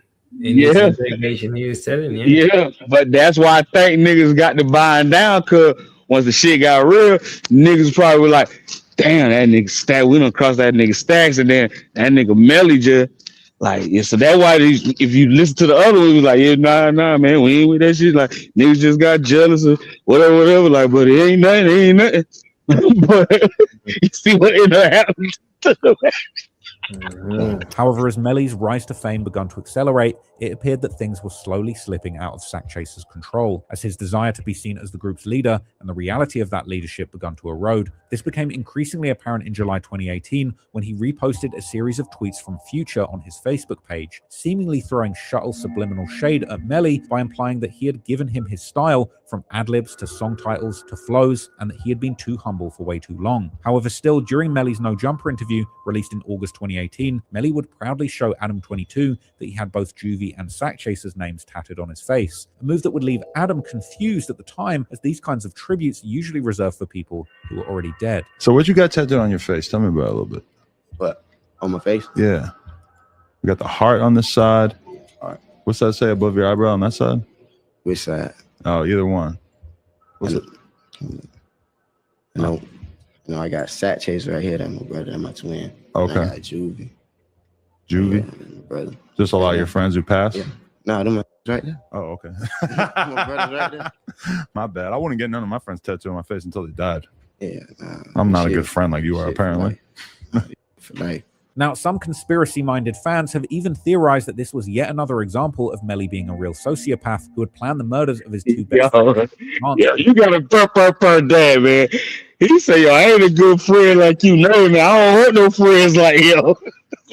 You already got me tatted on you? Hey, he's dead, yeah. You sure?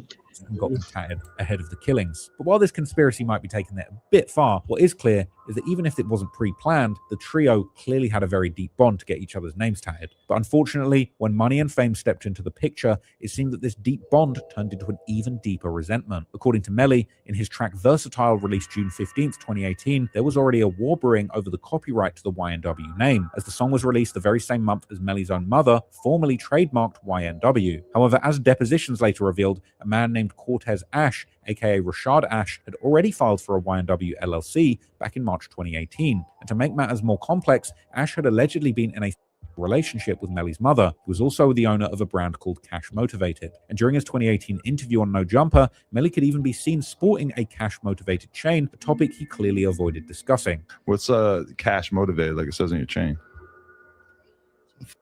I ain't trying to tell. What, is some old shit that you're not necessarily a part of anymore? I don't want to talk about that.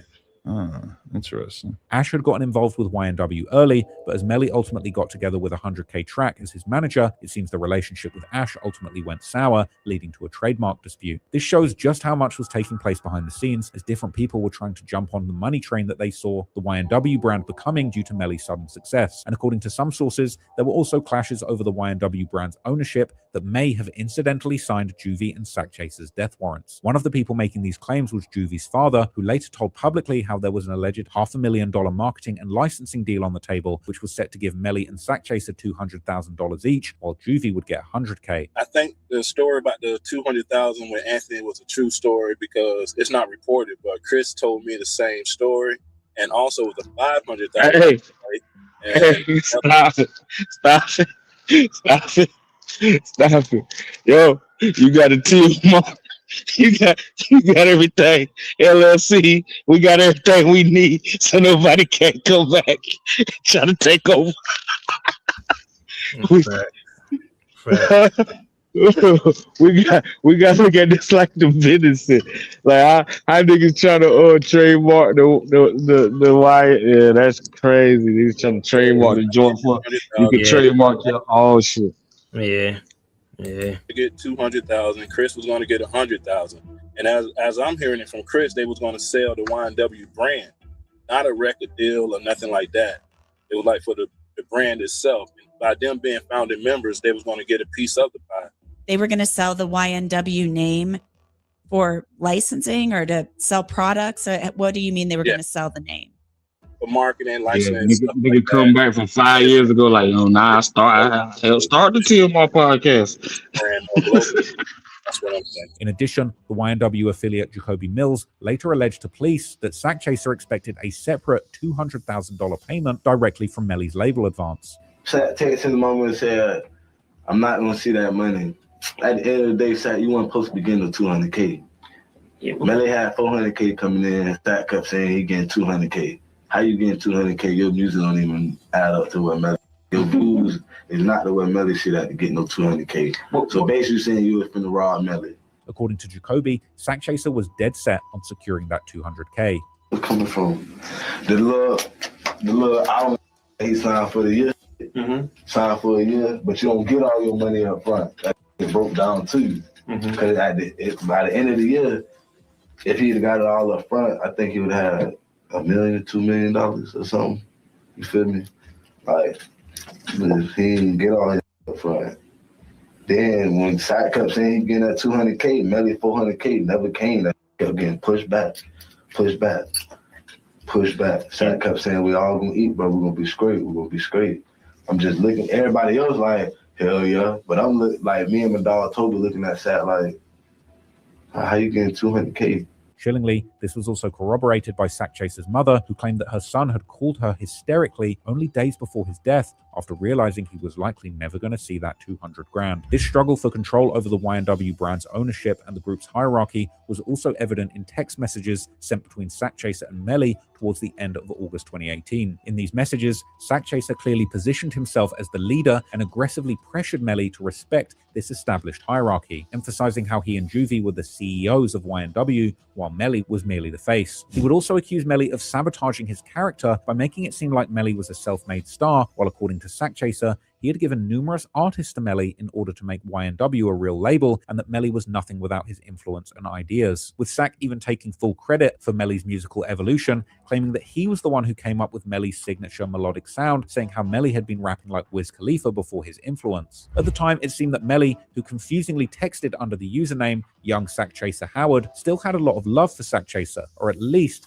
that's how he would make it seem, confirming Sack Chaser and Juvie's role as CEOs while thanking Sack Chaser for getting him artists. Melly also claimed he was simply waiting for money to arrive so that he could get everybody right, while hinting at crazy plans that the group wouldn't understand until the funds were secured. But interestingly, Melly wasn't the only one that Sack Chaser was beefing with, as there were also numerous pieces of evidence showing that he was clashing heavily with Melly's mother, Jamie. Most famously, after the murders of Sack Chaser and Juvie, old social media posts would begin to circulate showing Jamie dissing Sack Chaser. One of these being an apparent Instagram story where Jamie had taken a screenshot of Sack Chaser's post on Facebook, where he would once again publicly throw shade at Melly and imply that he was the true mastermind behind the operation, while also throwing shade at Jamie, saying how he was going to turn her little son to a king, to which Jamie would respond by calling Sack Chaser really dumb, while saying that Sack was actually broke and got everything he had from Melly, before adding that if Sack Chaser would ever try anything again, she was going to let that Draco go and shoot him. This post implying that the two had already clashed badly in real life. Another piece of evidence was a video clip of Jamie again talking about Sack and their beef, going on a rant about how Sack Chaser was a fake gangster and that Melly was actually successful because of his mother, not because of Sack, before ending by implying that there had indeed been an incident where Sack Chaser had threatened her with a gun, but she wasn't bothered because she was a real gangster and had bigger guns. Show me text messages from Sack Chaser threatening all her friends and all these people like he's about this life. But I'm saying, like, who the f you ever robbed? Who the f you ever shot at? What the f you ever did. You couldn't even take a weed charge. If you don't sit down and don't ever come for me, because my credentials is real. It ain't even a joke. So don't ever try to come for me, because I don't even play them type of games. Like, what you got that I ain't got? Oh, you threaten me with your little gun? I got big guns. At the end of the day, Melly is my child. Let me ask you this, man. He's gonna be great. Let me ask you this. He's talented because his mom, not because of your flow. Text messages presented during Melly's first trial would provide more evidence of this beef, mostly through text exchanges between... Did you say something, Brody? Yeah, I was just I just had one question. Just one. Mm-hmm. You gonna answer? Yeah, I'm straight, bro. Yeah, I bet you just stepped away. Go ahead, bro. Oh, okay. You gonna be for like how you name yourself Sack Chaser? Yeah, that's nasty work, isn't it? Hey yo. Hey yo. That's nasty work. Still. Sack Chaser. Yo, Cray and the mom when he's scared, like yo, they scared of them nigga, they Sack Chaser. I got bigger guns than you. Nigga. Yeah, that's nasty. That is nasty. Chat, make sure you double tap that screen chat and make sure you subscribe as well. Make sure you double tap the screen, hit the like button, and make sure you subscribe if you're new. And if you're enjoying the content, make sure you subscribe. Melly and Sack Chaser, where Sack Chaser would tell Melly how his mom was bad-mouthing him to everyone, and how he was going to expose Jamie soon, with Melly surprisingly taking Sack Chaser's side in these exchanges, even participating in dissing his own mother, saying some truly wild stuff, like how he didn't even consider her his mother anymore, calling her the devil, before saying how he didn't even care if they, meaning Sack Chaser and some others, would kill her because she wasn't his mother anymore and had sold her soul. However, the first trial, interestingly, never showed That's crazy.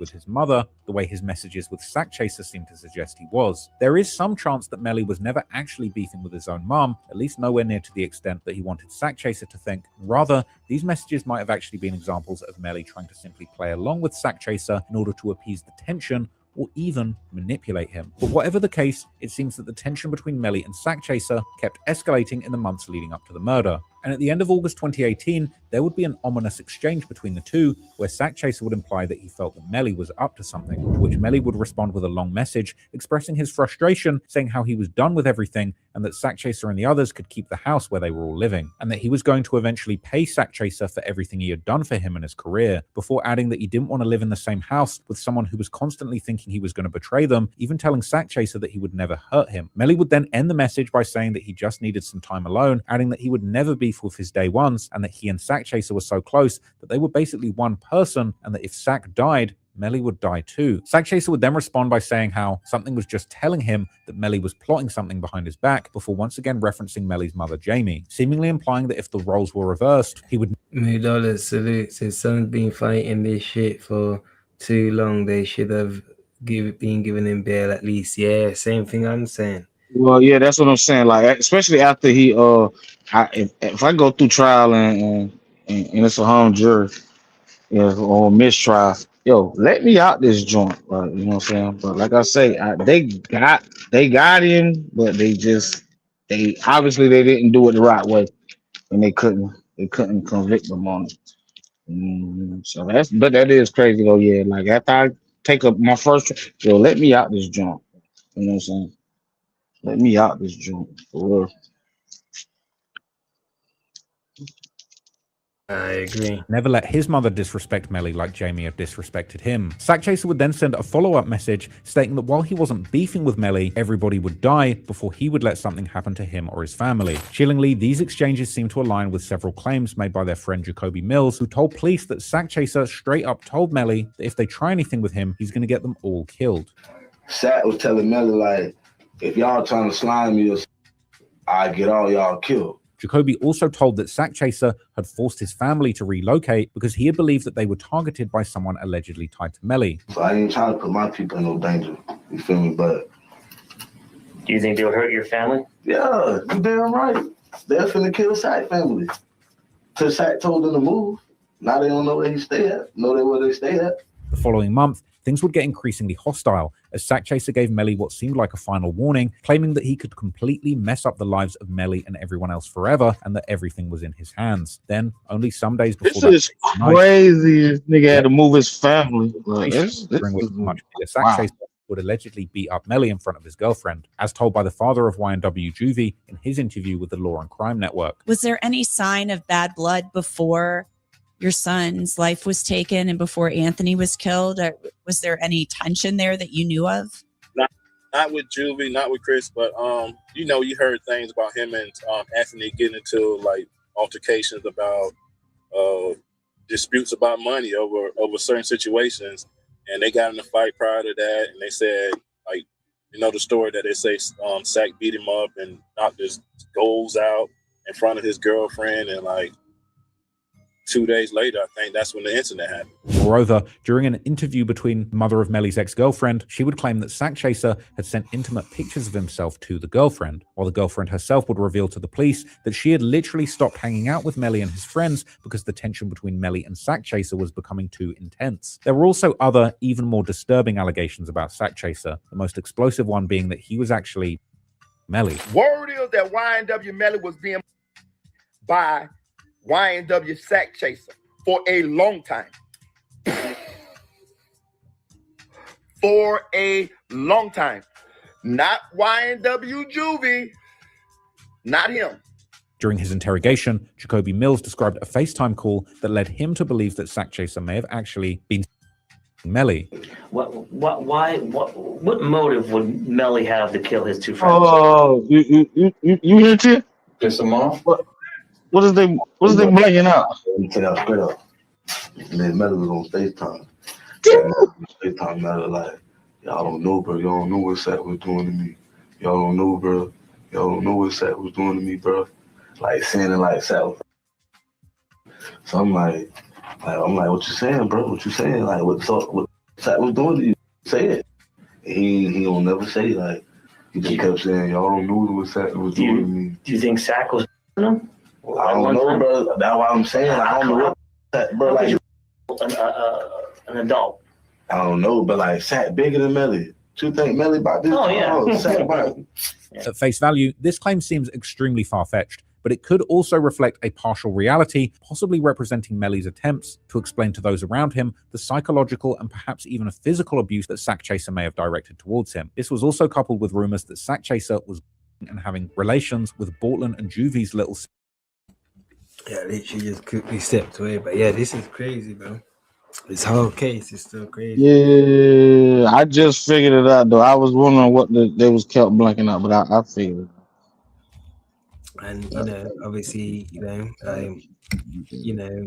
Well, because the word that they were saying, it seemed like it fit with what they were saying, but I get it now. Because I kept saying the M with the, so it looked like motherfucker. Like, but I got it. I got it. I'm not only that. Things that you mean, like we. I'm not saying he did, but anything for our but his mama, name's Sack Chaser. Yeah, but we do anything for our mama though. That's crazy. Chloe, who was reportedly only years old at the time. If true, this could help explain Bortland's alleged motive for assisting Melly in the murders, but at the same time, it complicates the narrative because it offers little explanation for the killing of Juvie, who under this theory would have shared the same incentive to remove Sack Chaser from the picture. Although according to some people, this could have been to Juvie allegedly turning a blind eye. This nigga's name is crazy, and then now they put this in there. Like, oh nah. One of the only theories being that Juvie was simply collateral damage, who was taken out because he wasn't willing to go along with the murder of Sack Chaser. Many have argued that Juvie had to be killed out of fear that he would eventually cooperate with law enforcement, but one of the more compelling alternative theories suggests that Melly and Bortland feared Juvie, not because he might talk to the police, but because of the respect that he commanded in Gifford, and the influence he carried through his ties in the streets with cliques like the 40th Ave Army Gang. That possibility gains additional weight from what followed, as retaliation would indeed erupt in the streets of Gifford after the murders. murders. Violence that, as we'll later explore, appeared to be driven specifically by those closest to the YNW juvie. In the end, though, this is all just speculation, but what does seem supported by the facts is that behind the scenes, the conflict between Melly and Sackchaser was reaching a breaking point, which would allegedly finally come to its tragic culmination in October 2018.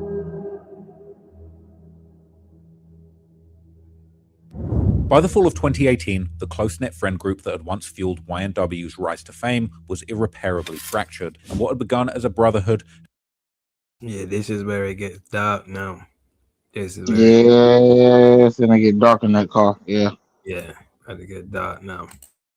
had quietly decayed into a situation where it was no longer a question of if something would happen, but when. In late October, back in their home state of Florida, the YNW crew headed to a recording studio in Fort Lauderdale called New Era. Allegedly, the tension was also present that very night, and during the later police investigation, Melly's ex, Felicia Holmes, claimed that she had overheard that either Sackchaser or Juvie had actually dissed Melly in a rap during their studio session. Later that night, in the early morning hours of October the 26th, at around 3:20 a.m., they left the studio with two cars, a grey Jeep. Okay. They left for two cars. 1, 2, 3, 4. A red Mitsubishi SUV, this moment being captured by the studio's security cameras, which showed how the grey Jeep had Bortland in the driver's seat, with Sackchaser next to him, Juvie in the back behind him, and Melly in the left rear seat behind him. Okay, yeah, Melly there. Crazy. Bortland. In hindsight, that positioning Classic mafia shit. Strategic, with the alleged aggressors on one side, Bortland having control over the vehicle, while Melly being tucked in the back seat with direct aim on both of their alleged... That's mafia shit right there. That's a nice setup, though. Side. Sackchaser sitting in the front, still projecting authority and unaware of what was about to unfold. Meanwhile, the red Mitsubishi was packed with their childhood friends and YNW affiliates, including Dontavius Withers, aka YNW Taliban, Adrian Davis, aka YNW Big Bank, or AD. Side, Bortland having control. Yeah, I want to go back this side. I want to go back. Okay. Juvie in the back behind him, and Melly in the left rear seat behind Bortland. In hindsight, that... Okay, so then left front driver. Okay. Yes. So, yeah, think about it. Okay. Look at that's mafia shit right there. I was about to say you driving on behind you, and then everybody that gotta go on the other side. Control. Yeah, full control. It's a wrap. It's like that. It's a wrap. That's perfect setup. And strategic, with the alleged aggressors on one side, Bortland having control over the vehicle, while Melly being tucked in the back seat with direct aim on both of their alleged victims. While Sackchaser and Juvie were on the opposite side, Sackchaser sitting in the front, still projecting authority and unaware of what was about to unfold. Meanwhile, the red Mitsubishi was packed with their childhood friends and YNW affiliates, including Dontavius Withers, aka YNW Taliban, Adrian Davis, aka YNW Big Bank, or AD, and Jacoby Mills, aka YNW Bobby, and Trevor. You got to clean up, crew. You got to clean up, crew, in case something don't go right. Would later tell police how he was about to enter the great... What? The man them in the other car? Yeah. I mean, I don't know how it turned out, but that's what the other car would be for. Like, if something go wrong, y'all could clean, you know what I mean? Clean these niggas up. Let's see, because I didn't know. Sitting in the front. I didn't know about the other car either. I didn't know about the other car either. Yeah, I didn't either. Was packed with their childhood friends and YNW affiliates, including Dontavius Withers, aka YNW Taliban, Adrian Davis, aka YNW Big Bank, or AD, and Jacoby Mills, aka YNW Bobby, and Trevion Glass, aka YNW Fetty. Interestingly, Jacoby Mills would later tell police how he was about to enter the grey Jeep instead, but something or someone had stopped him, according to Jacoby, that being God himself. I'm gonna tell you something crazy. I tried to go get in the car with what's the name of them, because Juvie had to go back inside and get some weapons, whatever. So I tried to go get in that car, but when I tried to grab the door, I got pushed back to the red car, but nobody was there. Who pushed you back to the red car? Nobody. This God. I'm letting you know now. This is God. I did it a second time to make sure I wasn't tripping. So I tried to do it again. That put me back over there to the red car. However, as Jacoby himself would later tell investigators, he's a blood cousin of Bortland, which paints this rather wild explanation in a different light, as Jacoby would later clearly try and steer blame away from his cousin. In that context, the claim that God pushed him away could also potentially serve as a cover for the possibility that Bortland had instructed him to get into a different car, a detail that, if true, suggests some kind of premeditation. You don't think Cortland did it, do you? I don't know. I'm gonna tell you straight up. To me, Cortland ain't living like that. That's my blood cousin. Cortland is my blood cousin. Auntie Fina, all that, yo, blood cousin. Like, Bortland not living like that. After leaving the studio, the two-car convoy headed to the nearby city of Miramar, where they had been living together in the Sunset Lakes gated community. At around 3:50 a.m., the red Mitsubishi arrived at the crossing of Miramar Parkway and at 184th Avenue and turned south to enter the Sunset Lakes community. However, the gray Jeep continued towards north, reaching Pines Boulevard and turning west, then turning south on US 27, until reaching the far west of Pembroke Road, a small and secluded stretch of road without streetlights. What unfolded next, and how the group ultimately arrived at this remote location, is still unknown. One widely discussed theory, however, is that Sack Chaser and Juvie may have been asleep, leaving Melly and Bortland with the time and control needed to steer the vehicle somewhere they believed no one would see them. There, about 900 feet or a few hundred meters off US 27 highway, Sack Chaser and Juvie were allegedly shot and killed, and afterwards the car, including the dead bodies inside the car, was shot several more times from the outside, before Bortland and Melly drove with the dead bodies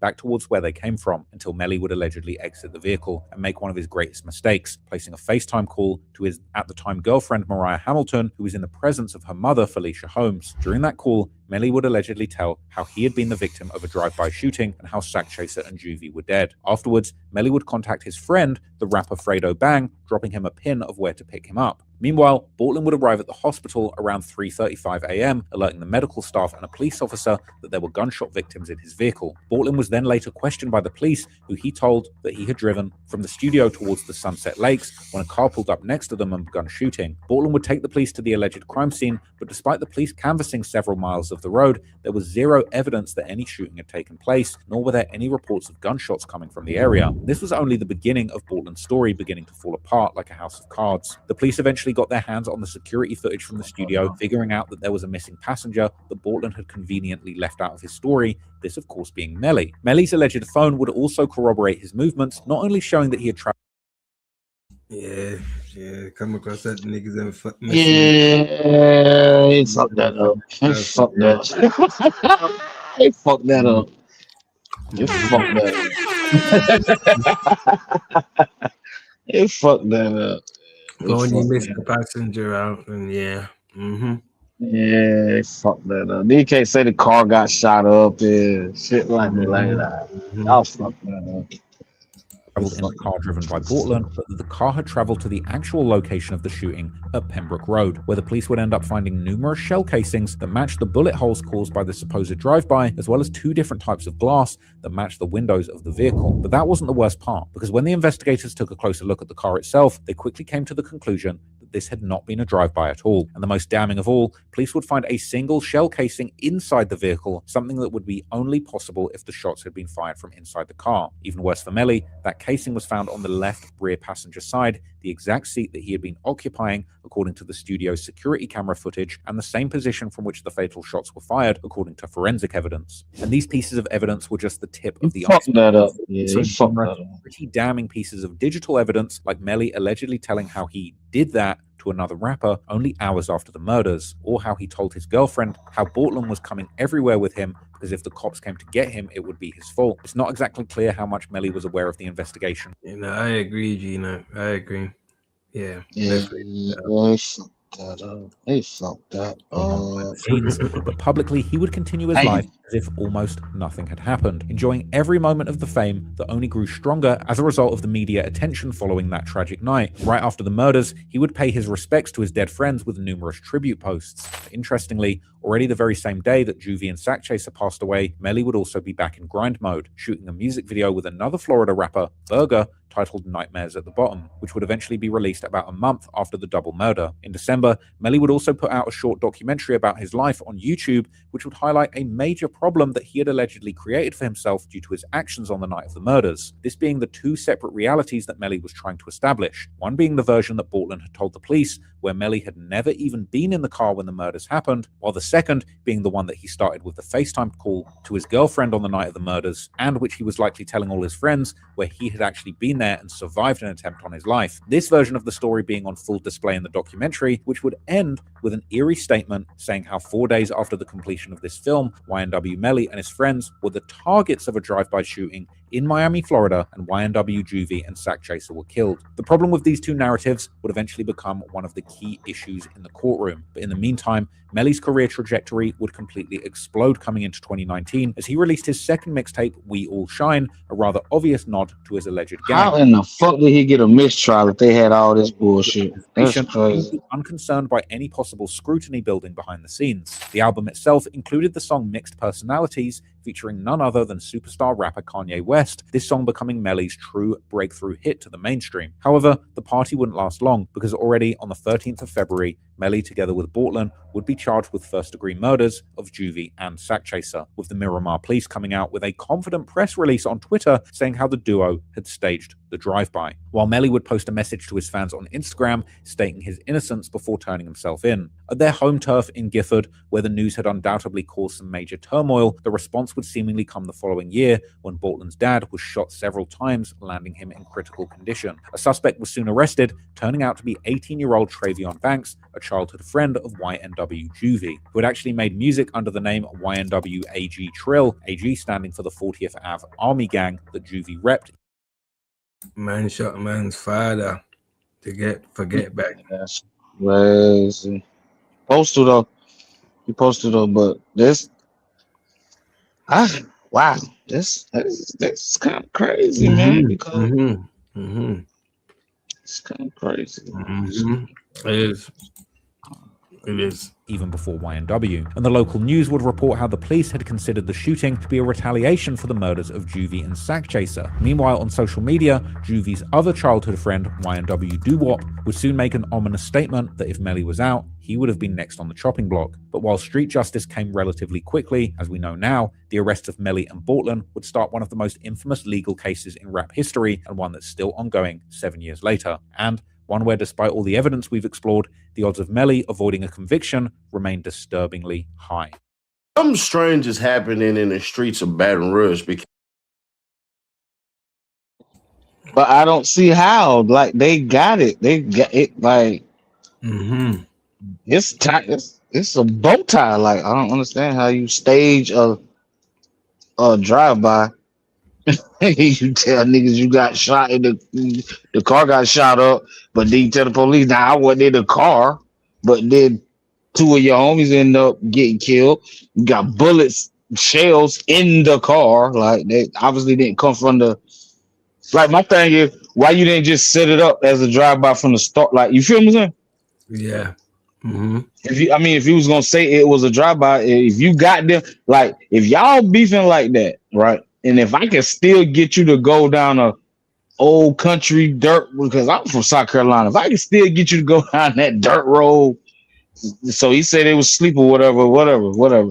If I can still get you to go down that dirt road, I just spray the car. You just get the fuck out, leave them niggas in there. You already know what's finna happen. Park the car and jump out there. I'm finna light this motherfucker up. You know what I'm saying? But I ain't gonna be in there and then try to play it like if I shoot you in the car, because it is 2026. Like, you do got forensics. You know what I'm saying? Yeah. You can't say it was a drive-by and no, I shot you in the car. Like,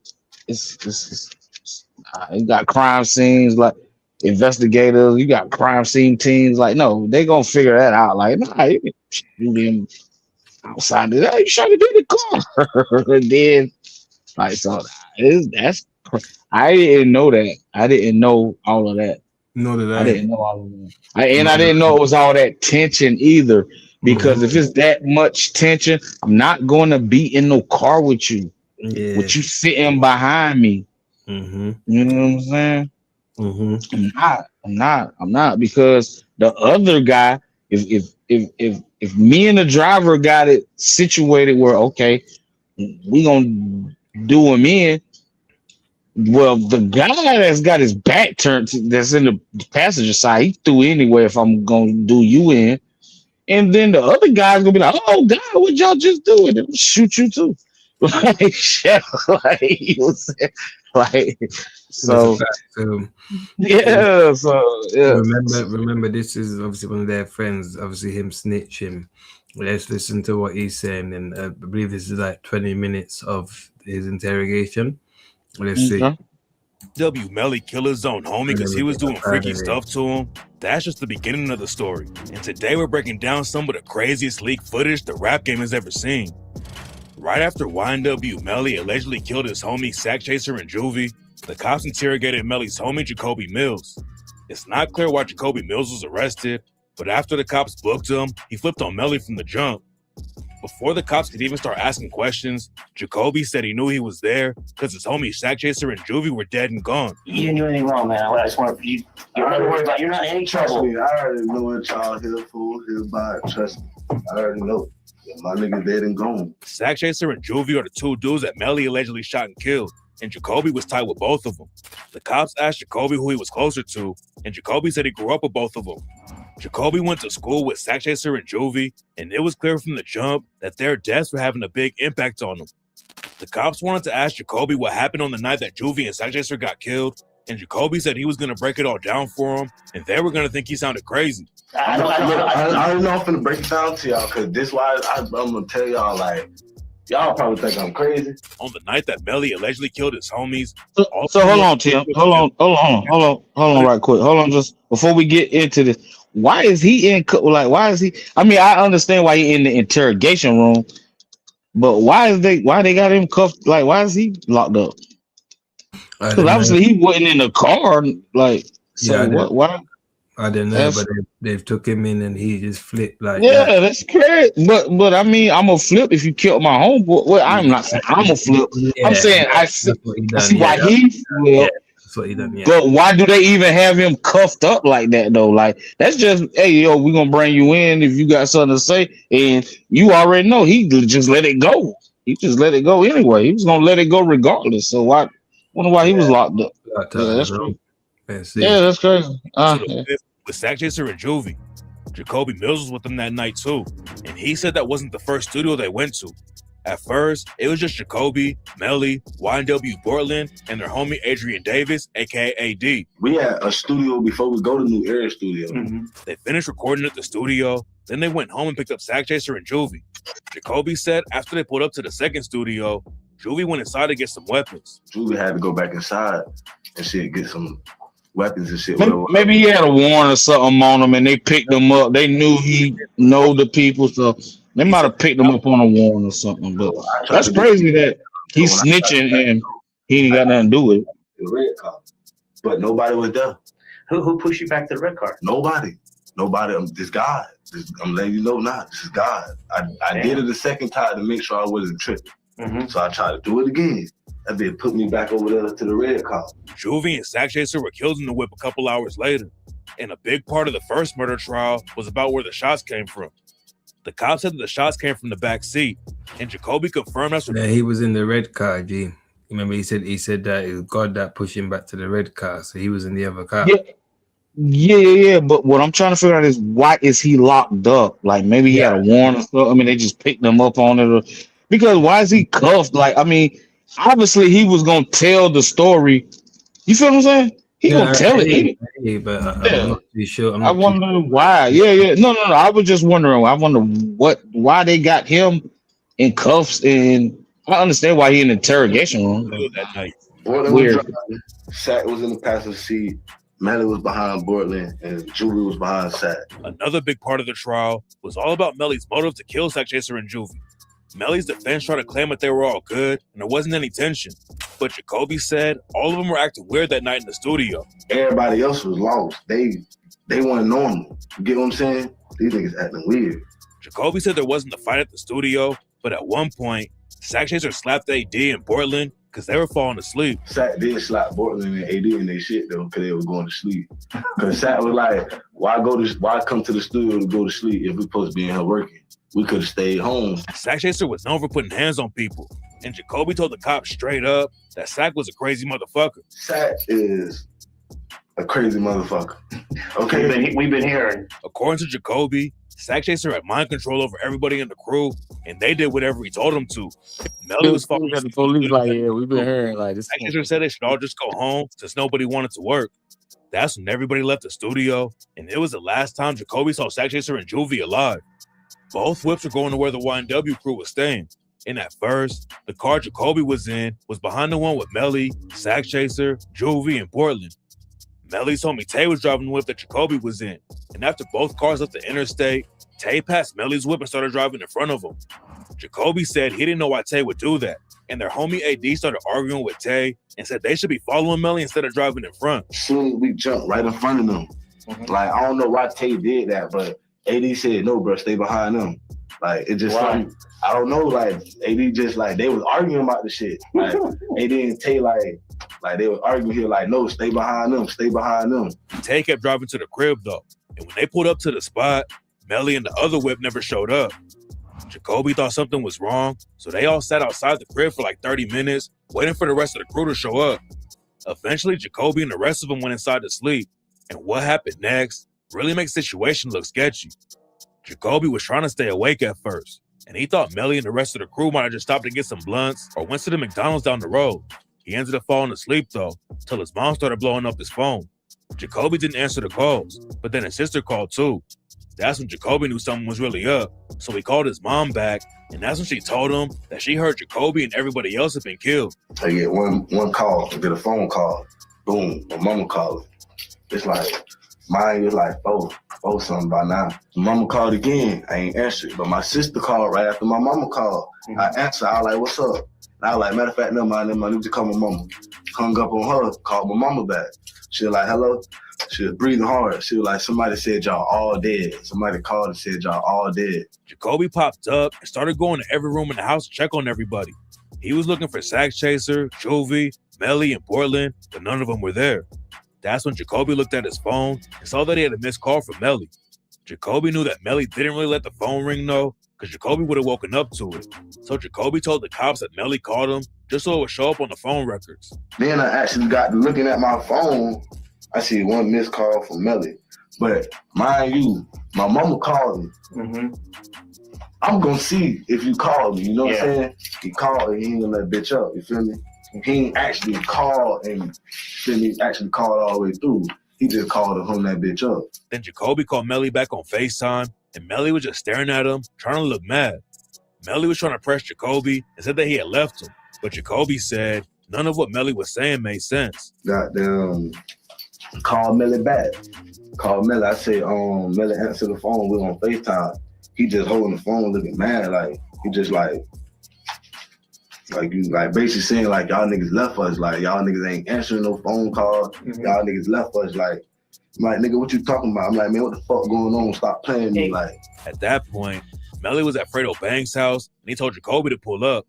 Jacoby had no clue what was going down, so he grabbed the Draco and headed to Fredo's crib. I grabbed the Draco, went to Bang house. Fredo gave Jacoby a perk when he pulled up, and Jacoby said he popped it and it threw him off a little bit. As soon as I get the Bang house, Bang gave me a perk. He gave me a, what's the name, perk? Like y'all boys like y'all ready to do something, ready to get in some bread. I'm like, nah, but I'm like, hell yeah, you right, let me pop the perk. So I popped the perk, and like, that threw me off a little bit. But Jacoby still wanted to figure out what was going on. And when he walked inside Fredo's crib, he saw that Melly wasn't wearing the same clothes that he had on at the studio. And when the cops asked Jacoby what he thought happened, Jacoby told them, same thing y'all think. What do you think happened? Same thing y'all think. That was already crazy. But then Jacoby dropped a shocking bomb on the cops and said that Sack Chaser low-key deserved what he got. Sack Chaser was 27 years old when he died, but Jacoby said he was hooking up with an underage girl. Sack low-key deserved what he got because he was 27. He was fucking with a little girl. Yeah, I know. And he was out here. Chloe. Yeah, Chloe. He was out here. Jacoby said Sack Chaser getting killed was like karma catching up to him, but he said Juvie didn't deserve to die. Doing shit at the same time, so like your karma caught up to you, but at the same time, Juvie didn't deserve to die. Jacoby said Juvie was the nicest dude anyone had ever met and said he was the light. Juvie was one of the most kind-hearted niggas you would ever meet. Juvie is the hood light. Yeah, I know. Everyone. Like, same thing, it's a dark area. You go see Juvie in that dark area, he the light of that bitch. He just the only one listening, shining. Juvie is the light, bro. Jacoby wanted to know what really went down that night, and he planned on putting hands on Borland as soon as he saw him. Borland was still in the hospital at the time. I was finna beat the shit out of Borland when he came back. I was finna whoop Borland's ass like. Jacoby wanted to press Melly about it from the jump, but Melly was afraid of banging his people, and Jacoby knew he couldn't spark an issue there.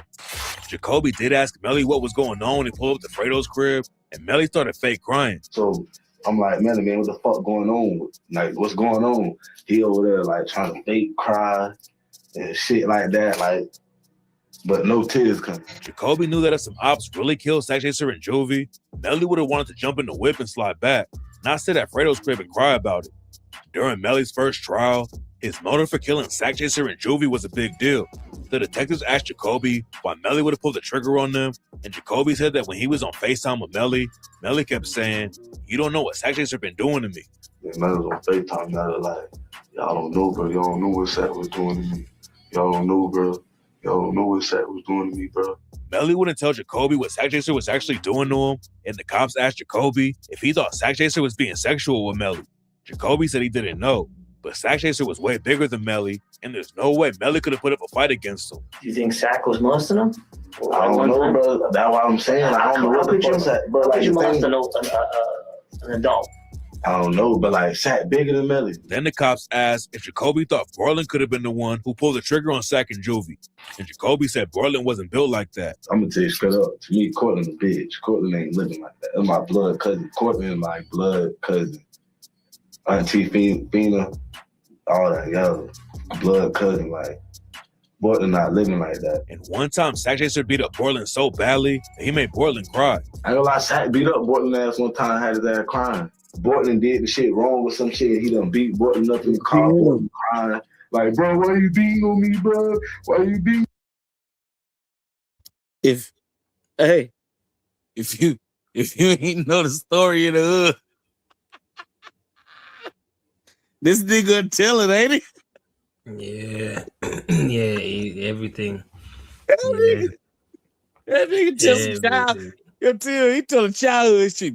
Nah, I remember one time, the LB Gino the fuck up. Like, it was like 8, 9. Yeah. You might have been. Yeah. Telling every fucking everything. Yeah. Me, bro. Jacoby said Sack did so much to Borland and Melly that he could see why they wanted him gone. And one time, Sack actually handed Melly a Draco and told Melly to kill him if he wanted to. And the craziest thing about the situation is that Jacoby said it was like an everyday thing. Sack was telling Melly, like, if y'all trying to slime me or some shit, I get all y'all killed. Then Jacoby gave another reason why Melly would want to kill Sack Chaser. According to Jacoby, Sack Chaser had beef with Melly's mom and Melly's first manager. The situation was hella messy because Melly's first manager was also hooking up with Melly's mom. And Sack Chaser told him if they try to slime him out, then he was going to get all of them killed. Sack was telling Melly, like, if y'all trying to slime me or some shit, I get all y'all killed. The cops understood why Melly wanted to kill Sack Chaser, but they still didn't get why Melly would pull the trigger on Juvie too. But Jacoby told him that Juvie got killed. All right, so check it. If you gonna slime everybody out and you know we beefing, why is you in the car in the front seat with me in the back seat? Yeah. Like, you got to be or you got to be the most egotistical motherfucker. Yeah. One of the two. You gotta feel like, these niggas is suckers. These niggas scared of me. Like, you either gotta feel like that, or you gotta be one of the dumbest motherfuckers in the world. Because if we already see it's super tension in the air, and you just gonna just jump in the car and ride.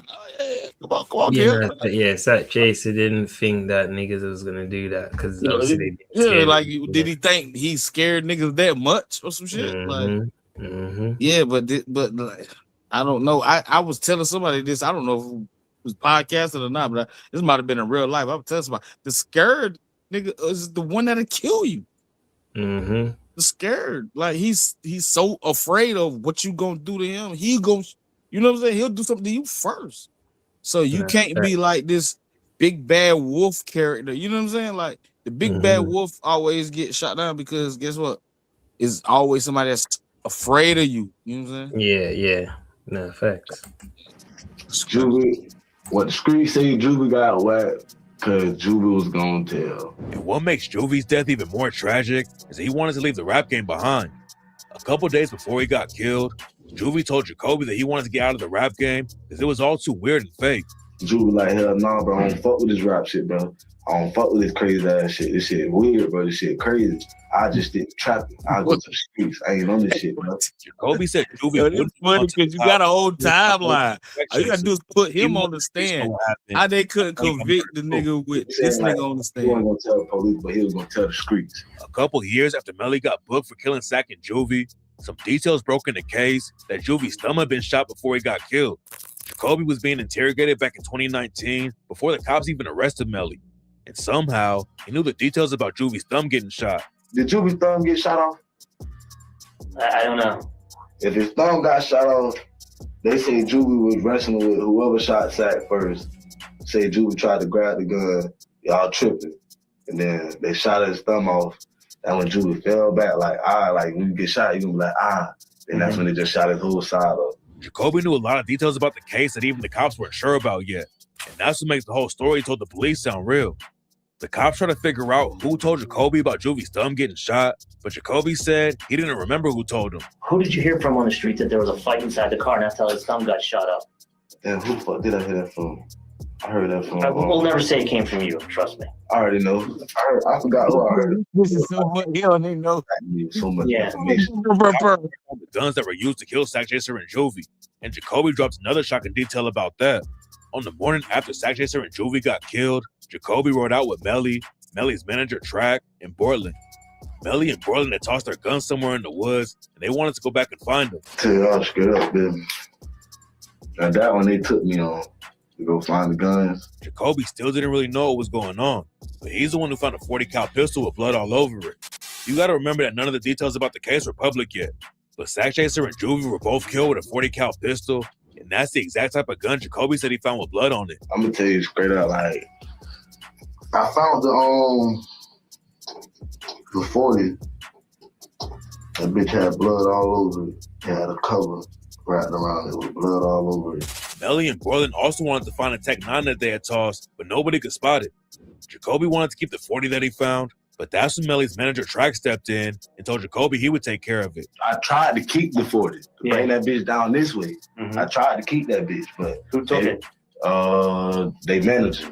I don't know the nigga like that though, but the manager like, nah, I'm gonna keep it. I'm gonna get it right. I'm like, nigga, there ain't nothing wrong with it. Bitch, clean the blood off. Feel me? Keep it like a regular pistol. So they're like, nah, I'm gonna get rid of it. Jacoby said that Melly, Borland, and Track were okay with leaving without the tech, and it was the 40 that they really wanted. That makes a lot of sense though, because Sack Chaser and Juvie weren't shot with the tech, so it wasn't really a murder weapon like the 40 was. Everyone knew that Sack Chaser was wild, and for a while there were rumors going around that he pulled the gun on Melly first, and that's why Melly shot him. But according to Jacoby, Sack Chaser and Juvie never carried guns, and they would even diss other dudes who wanted to carry guns everywhere. Did they always have guns with them? Thomas Wood, hell no. Sack and Juvie. No, them niggas the niggas that's gonna tell you to put them bitches down. Okay. Stop messing with them bitches. Them the ones that's gonna tell you, bro, you don't need no gun, bro. If you got to ride out with a gun, you pussy. You know what I'm saying? They the ones gonna tell you don't need no gun. Put that shit down. In the security footage from the studio, Melly had a bag on him, and Jacoby confirmed that there was a gun in the bag because Melly was always carrying a strap. When he left the studio, he walked out of the studio at 3:20. Oh, was the gun in there that night? Yeah. Then Jacoby also said that when he saw Melly later on, there was blood all over the bag that Melly was wearing. See if Melly's carrying that purse? Was there a gun in there? Yeah, and that bitch had blood on that bitch too, on that purse.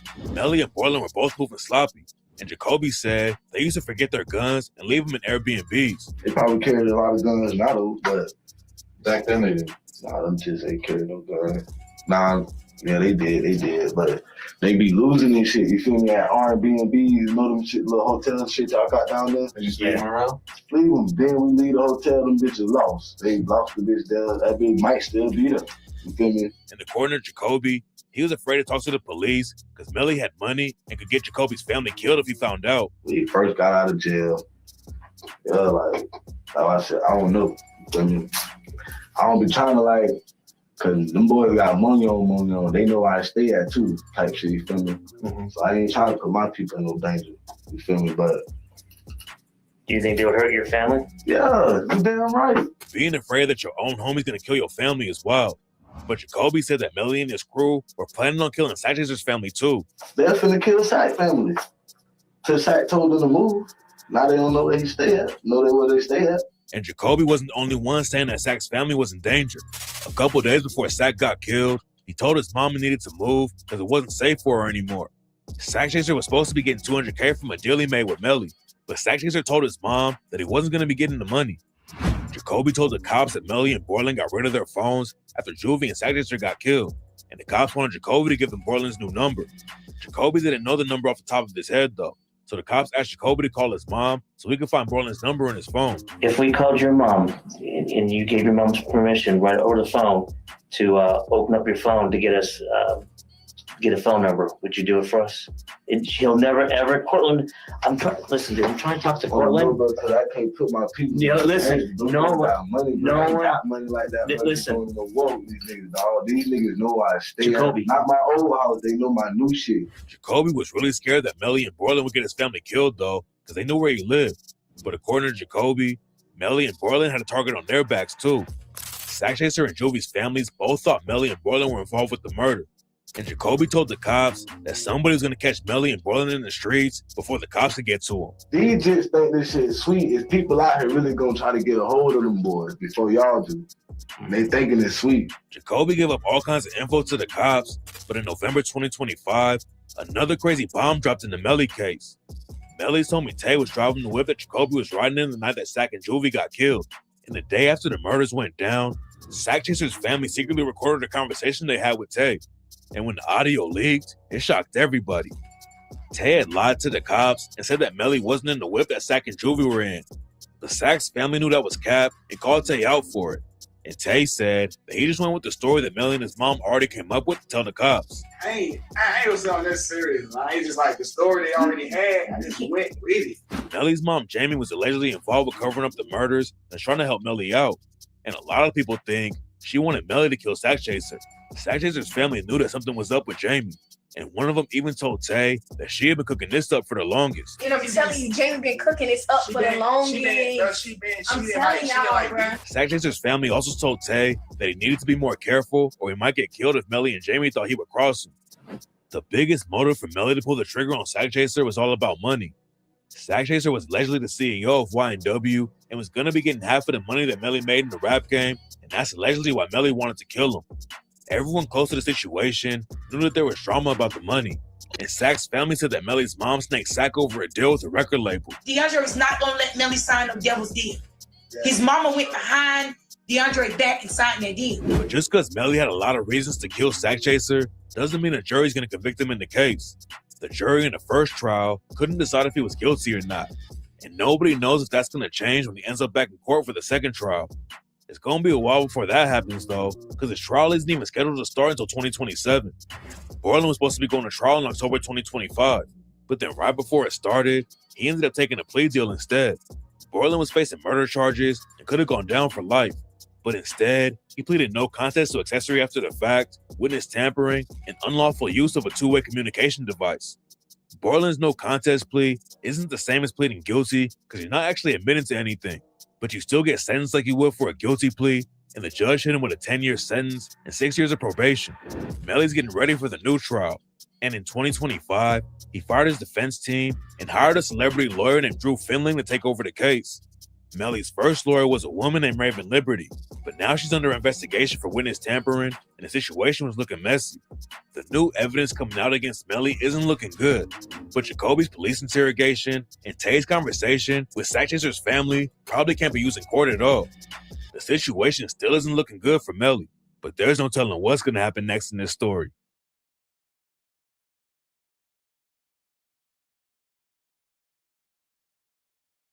If you're with your family, see the mission that I'm on, you can't compete. Who came before me or after me? RIP.